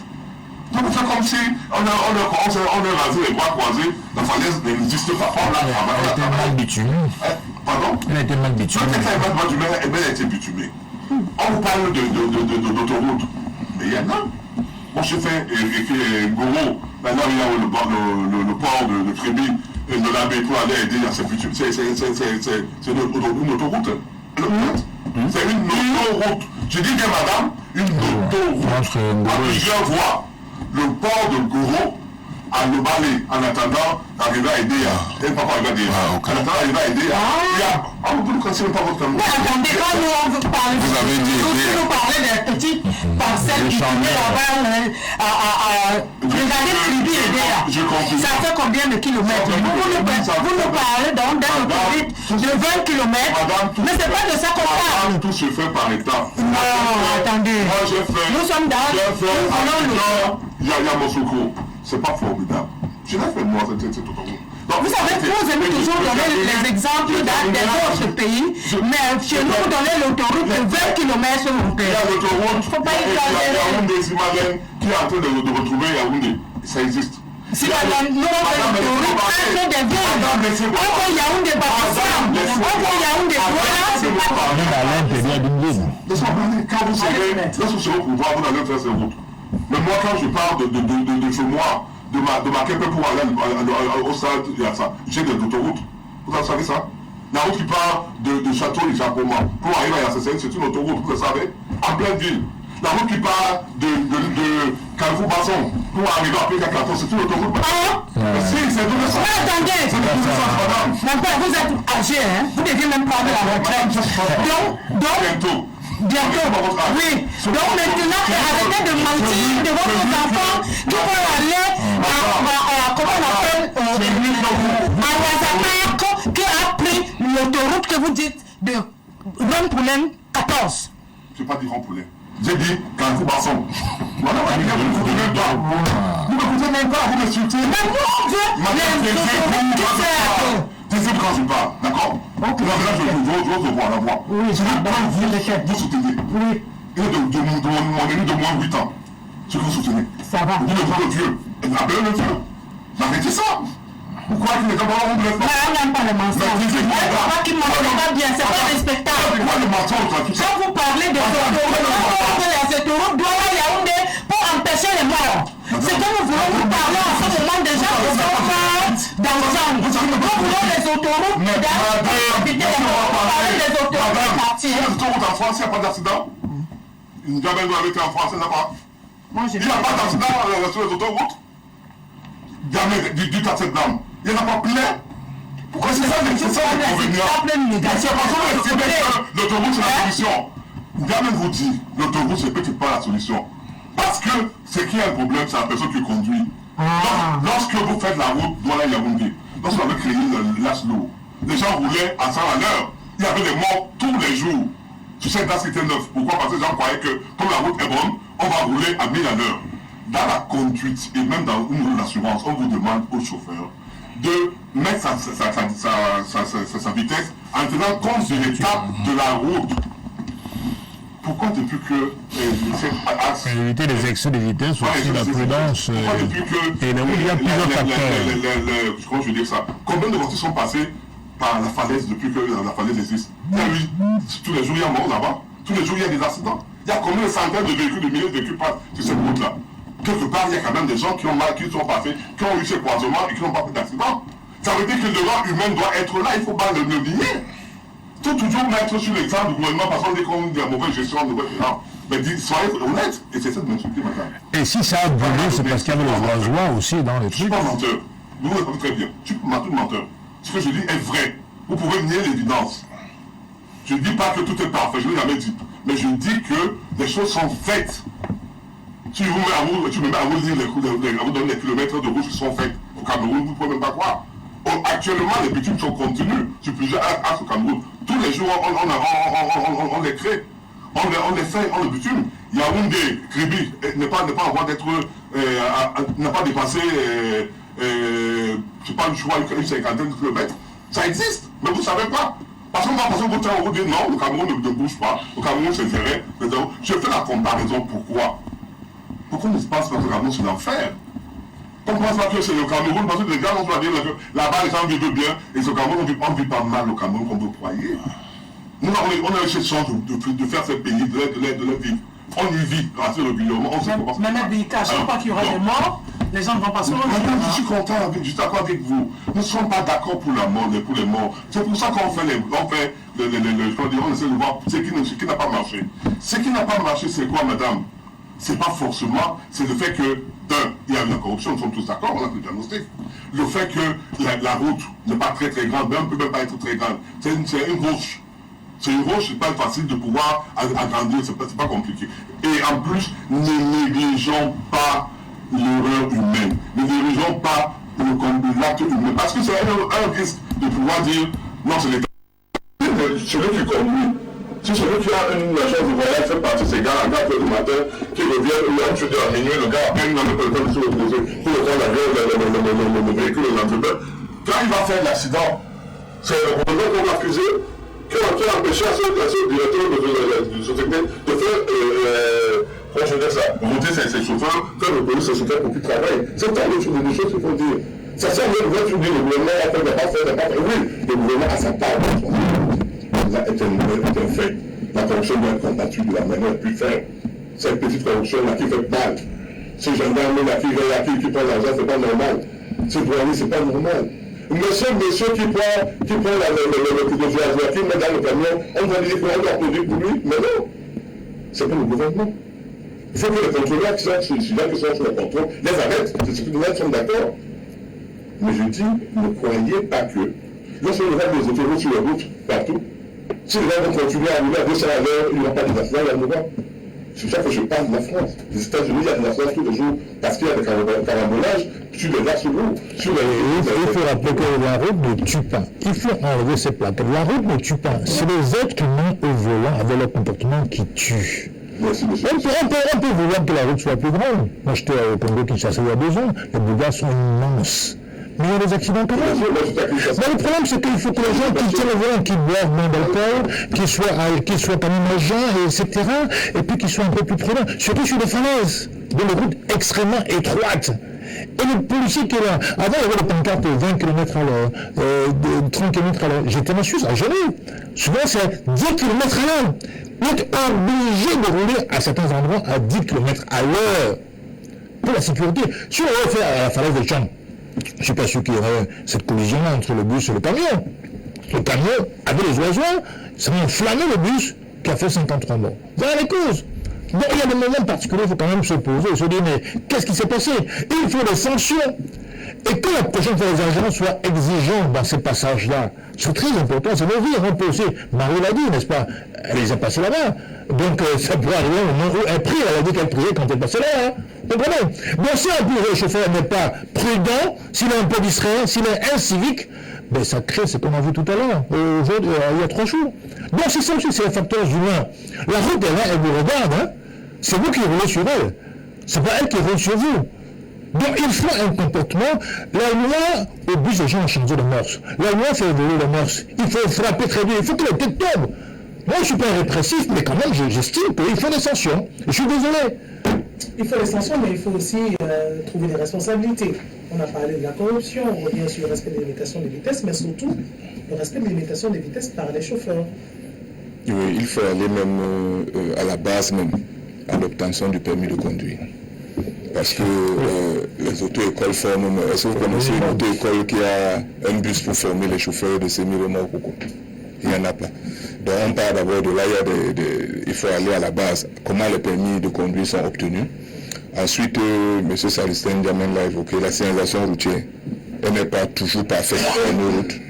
Maintenant, quand on évoque le cas de la falaise, il faut quand même dire qu'il manque de garde-fous. Moi, j'ai fait la falaise peut-être 4 fois. Vraiment, à cet endroit-là, on devait maximiser la sécurité à un niveau, à une échelle très élevée. Parce que si, malgré cette collision-là, il y avait au moins eu de garde-fous, le bus, lui, ce serait adossé au moins sur un garde-fou, il n'y aurait pas eu autant de... On aurait eu des morts, peut-être pas 53. Je crois qu'il y a beaucoup à faire là-dedans sur la situation. Maintenant, Maître Bi a évoqué le cas qu'au Cameroun, il y a des routes, ça se fait... Oui, on n'en disconvient pas que les routes se font, mais il faut qu'on distingue la quantité et la qualité des routes. Parce que quand elle a évoqué la route tout à l'heure, moi j'évoque la route Yaoundé-Ngoumou. On l'a bitumée, elle est bitumée. Mais ce n'est pas une route de qualité. Parce que vous êtes en train de faire des virages et le nombre de virages qui sont présents maximise le risque d'accident. Donc il faut évoquer la qualité des routes elles-mêmes. Maintenant, vous prenez également la corruption dans les routes. La prévention que nous avons aujourd'hui dans nos routes, est plus monétaire que celle sécuritaire. Ça veut dire que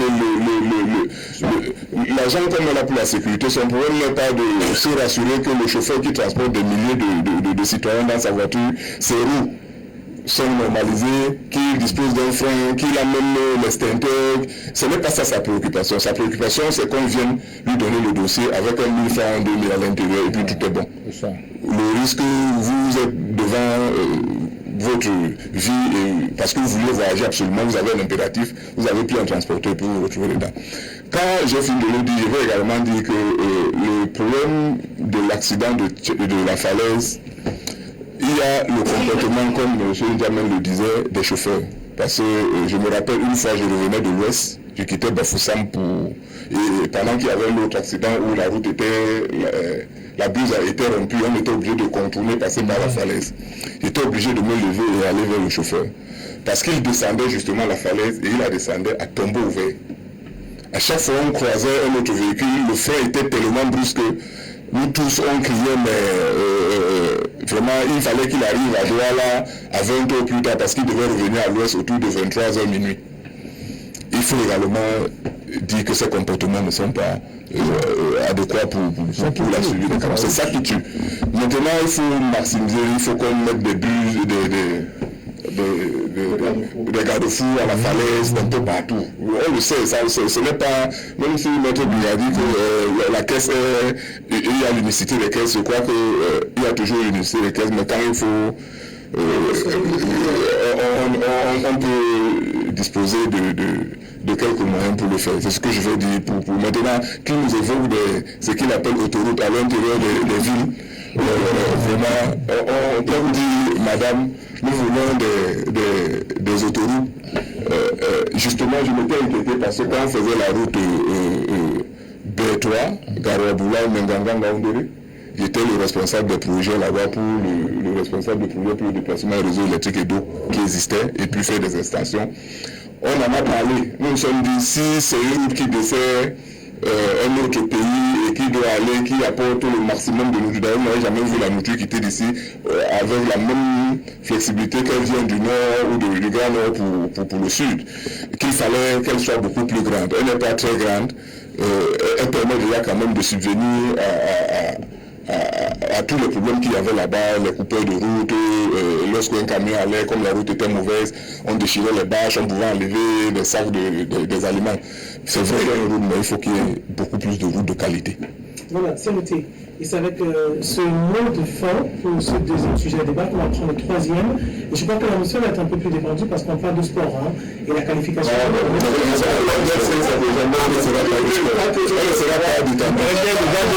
ne sera pas détendue d'autant plus que M. Biéa a évoqué pendant qu'il parlait du CHAN, en me reprenant qu'on a sorti l'argent parce que les stades ne sont pas beaux. Je n'étais pas content hier. Moi, je vais réagir pour dire que.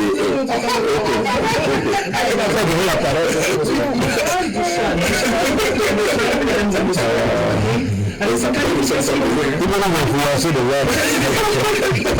qualification, je vais dire à M. cette qualification du Cameroun pour les quarts de finale. Alors, je vais commencer par une note positive. Je prends le Biga, qui d'ailleurs a posté des photos. On va jusqu'à la parole. Voilà, c'est ce que j'avais dit. Qui voudrait me donner la parole. On a bien vu cette qualification des bons orientales. On a dit quand même des qualifications pour la demi-finale, un peu entachées par les déclarations du coach Ibenge, qui déclare qu'on lui a donné des médicaments alors qu'il n'était pas malade du Covid-19. Et on peut dire quand même que ces déclarations peuvent être justifiées. Parce qu'il y a une contre-respectiste qui a, au lieu de 25 joueurs testés positifs, on a eu 3, dont 2 joueurs, et un membre du staff technique. Vous savez, on peut faire une lecture. Aussi bête que ça. Il y a une première expertise. Les premiers joueurs, il y avait une dizaine qui étaient 12 au total avant. Et dans le bas des cas de finale, on a fait d'autres. D'autres sont tombés malades. Il y avait un risque pour qu'ils ne pas mort.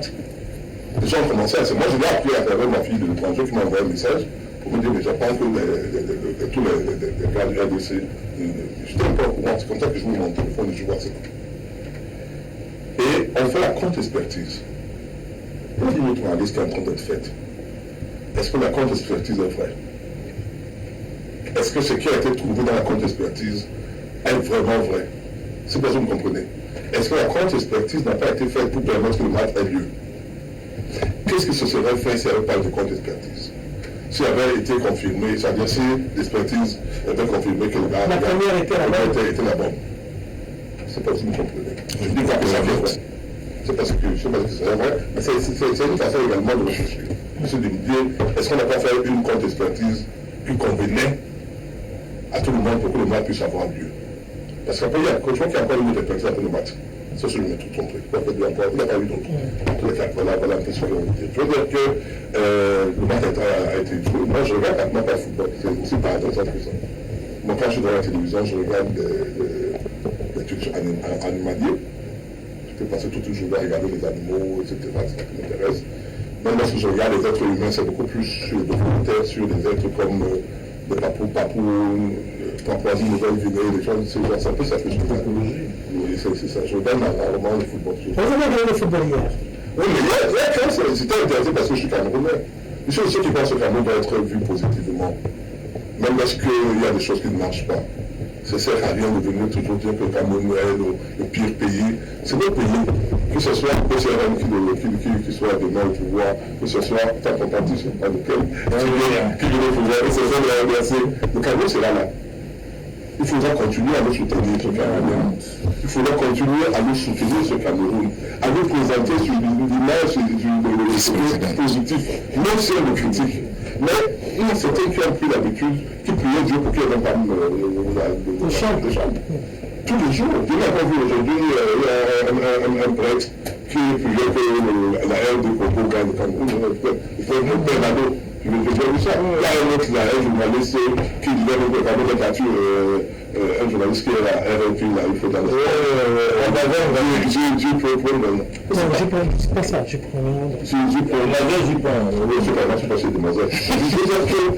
c'est pas bien.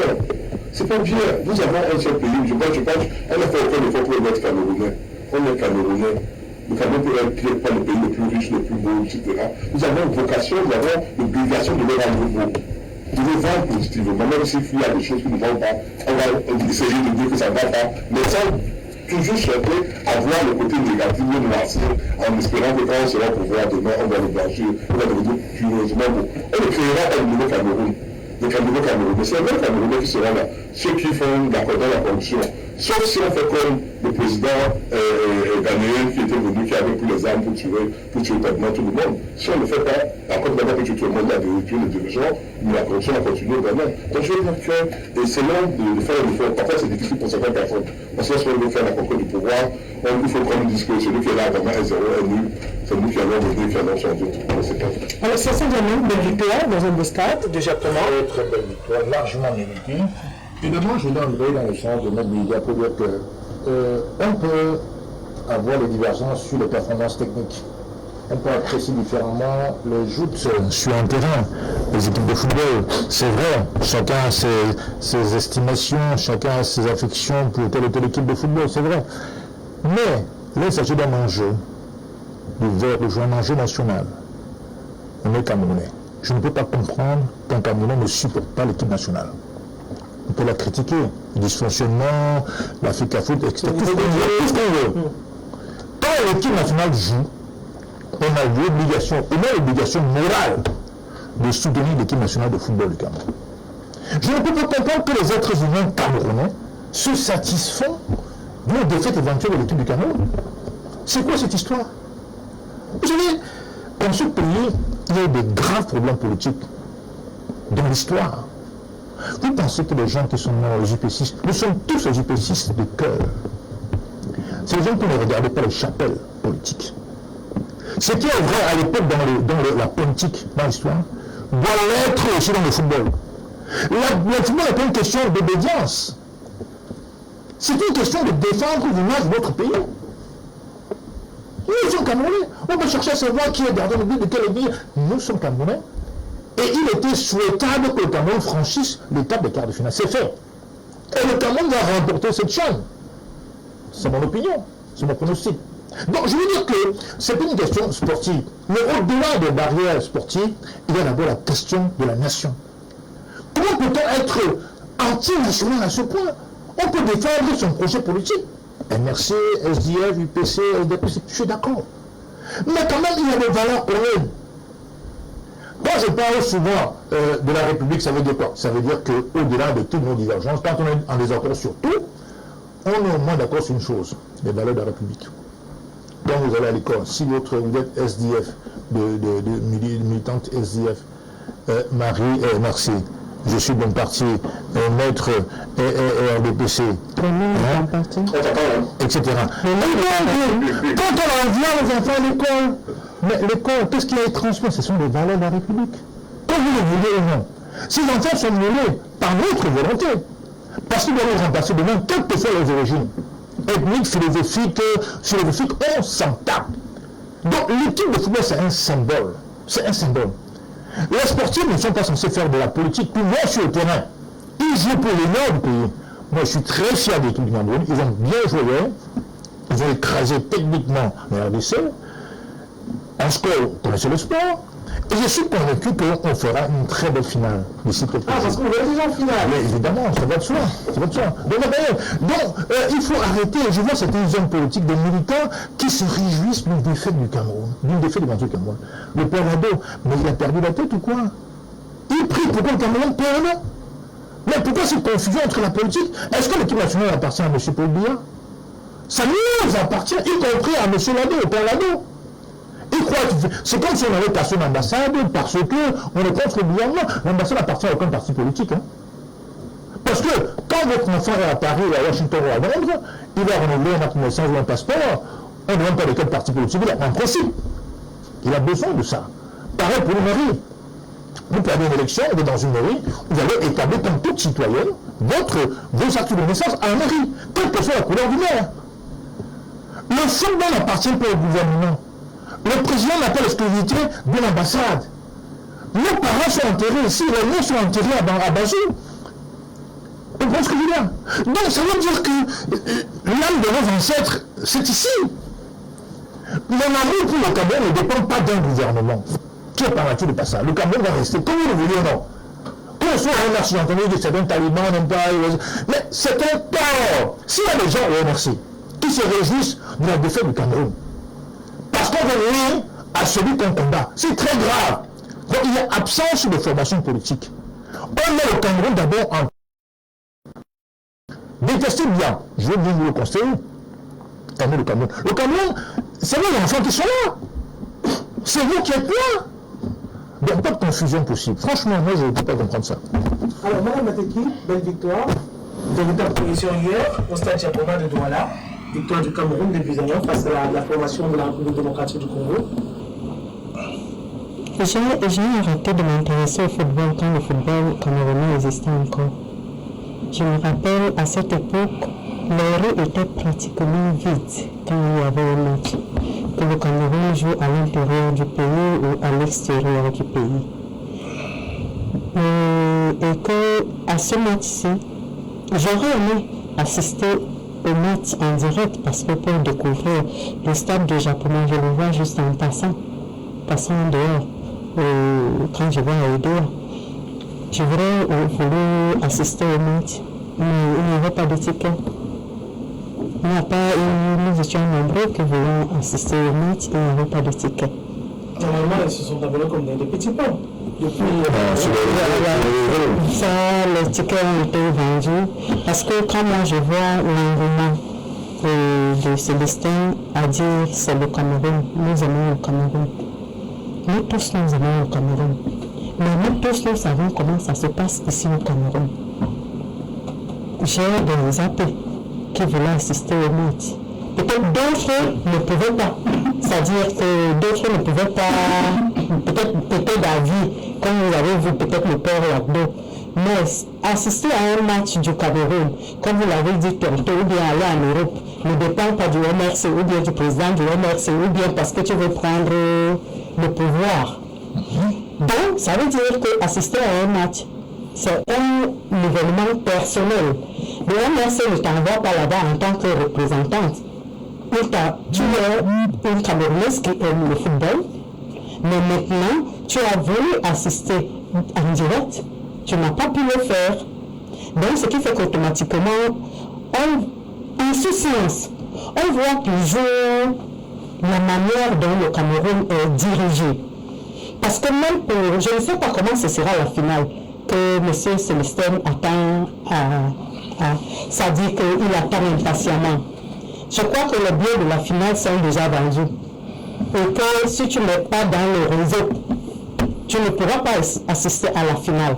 Il a l'homme politique de l'année, il aura automatiquement. Voilà, il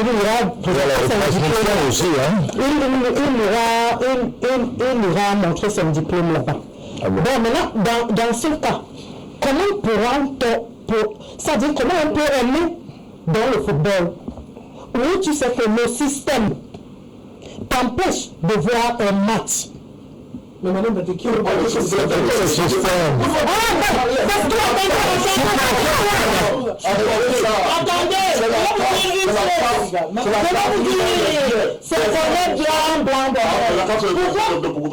Tu vas dire politique. Madame, je vous dis que c'est pas le gouvernement qui vend les billets, c'est la CAF. Même si c'est le gouvernement qui vend l'argent, je supporte. Même dans le ballon, on a dit les stades seront pas pleins. Pour cause de Covid, on a dit on va le cas de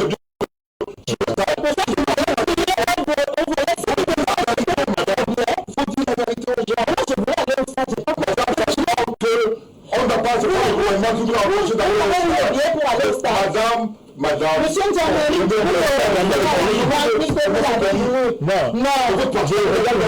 c'est pas possible, ça supporte. Vous le supporter. Elle a vu mon inconditionnellement. Je suis supporté à la télé, à la maison. Et je l'ai publié. Et maintenant, quand il y a la victoire, vous dites quand on suit le match à la télé, où le journaliste vive le stade de Japon. Vive le président Paul Biya. La jeunesse doit dire merci au président Paul Biya. Vous voulez que nous qui ne sommes pas du président Paul Biya, on se sente il n'a pas bien déplacé. Il a dit que c'est la République. C'est la République. Vous nous acceptez donc que nous aussi on dit ce qu'on veut. Ah oui, bien sûr. Acceptez-le. C'est-à-dire, parce que vous ne pouvez pas être à applaudir ceux qui vous applaudissent et à maudire ceux qui ne vous applaudissent pas. Laissez-le. Arrêtez de dénoncer le père comme si c'était je ne sais pas, comme s'il avait commis un péché. On parle du... C'est comme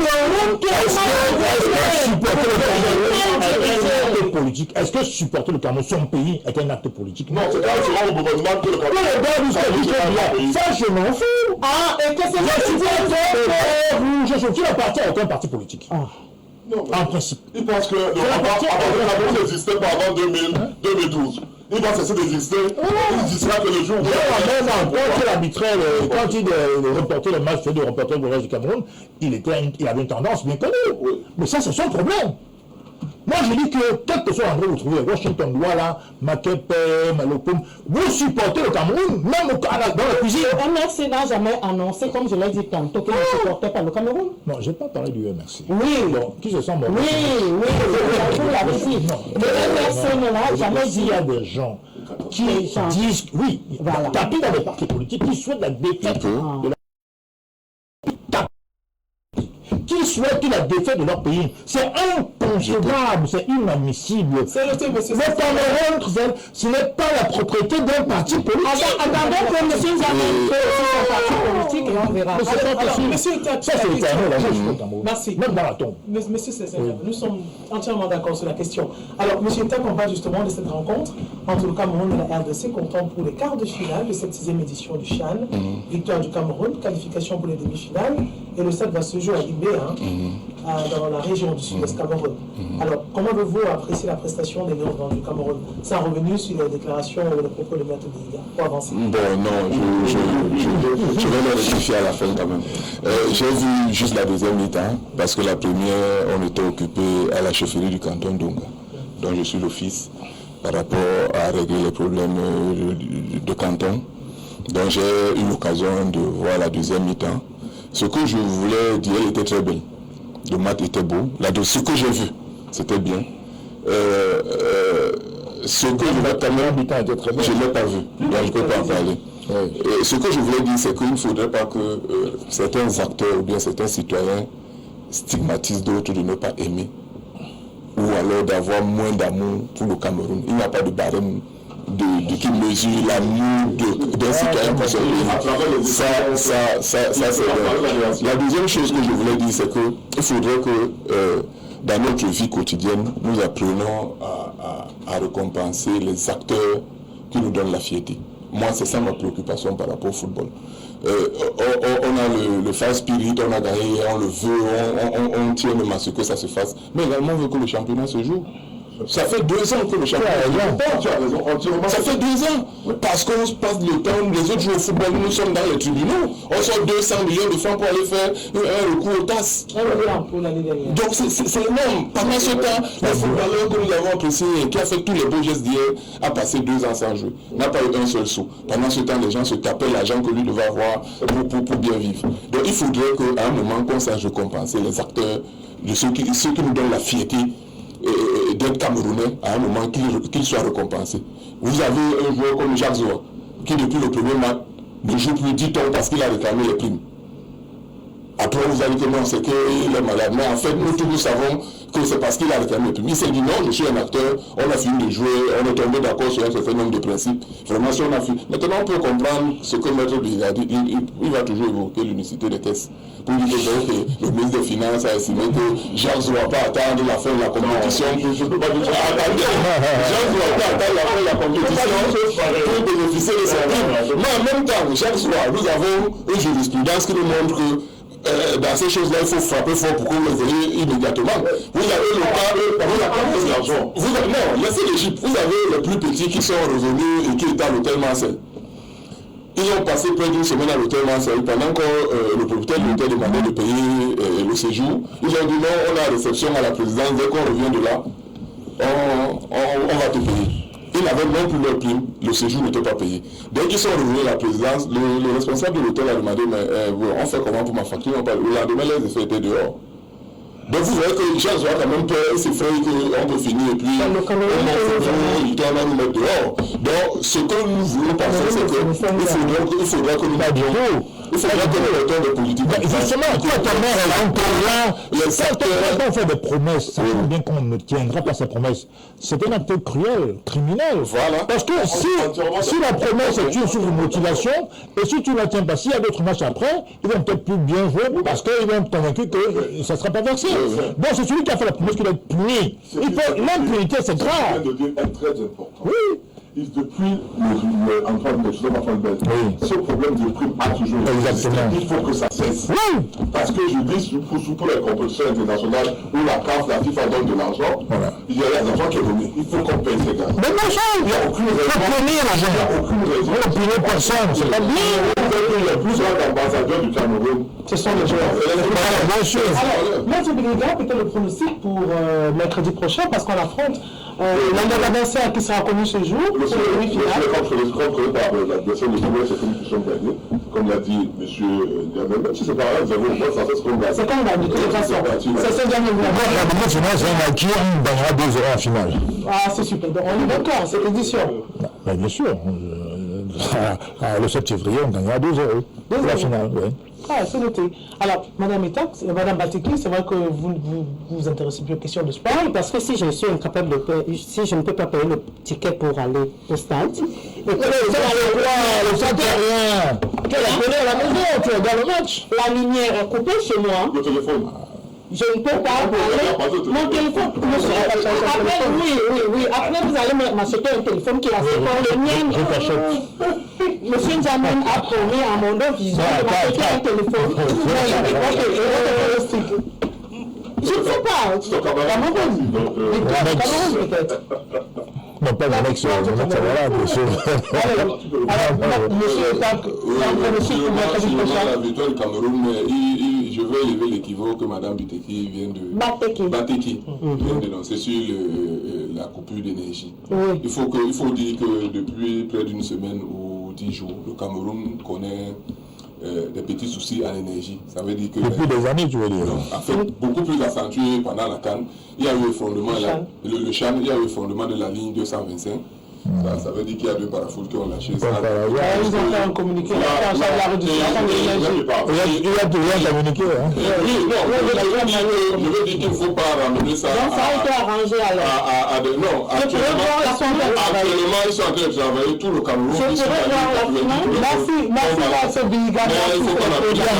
Monsieur Ibenga, il n'y a pas de médicaments qui donnent le Covid. Merci, monsieur Ibenga. Le code de la RADC. Il n'y a pas de médicaments dans le Covid. Alors qu'il n'était pas malade. Non, il n'y a pas de médicaments dans le Covid. On les a battus sur le gazon. Merci, monsieur Djamel. Merci, madame Bateki, pour vos réactions et votre intervention dans cette émission. Merci, maître Biga. Merci, monsieur Etak. J'étais très content d'être là. Merci. On espère. Le plaisir était partagé. On se donne rendez-vous dimanche prochain, lorsqu'il sera 11h, et on espère qu'on parlera de la finale entre le Cameroun et l'un des demi-finalistes. Mais dans tous les cas, le rendez-vous est pris pour mercredi prochain pour cette demi-finale. L'adversaire du Cameroun sera connu cette soirée. Et la rencontre va se jouer au stade de Vigoureux à Boya. Dans la région du Sud-Ouest, je voulais dire. Au revoir à tous. Merci de l'avoir suivi. Rendez-vous pour la rediffusion. C'est ce soir. Et le programme de LTM se poursuit tout à l'heure. Votre émission du dimanche. Bon tout. Allez, au revoir à tous.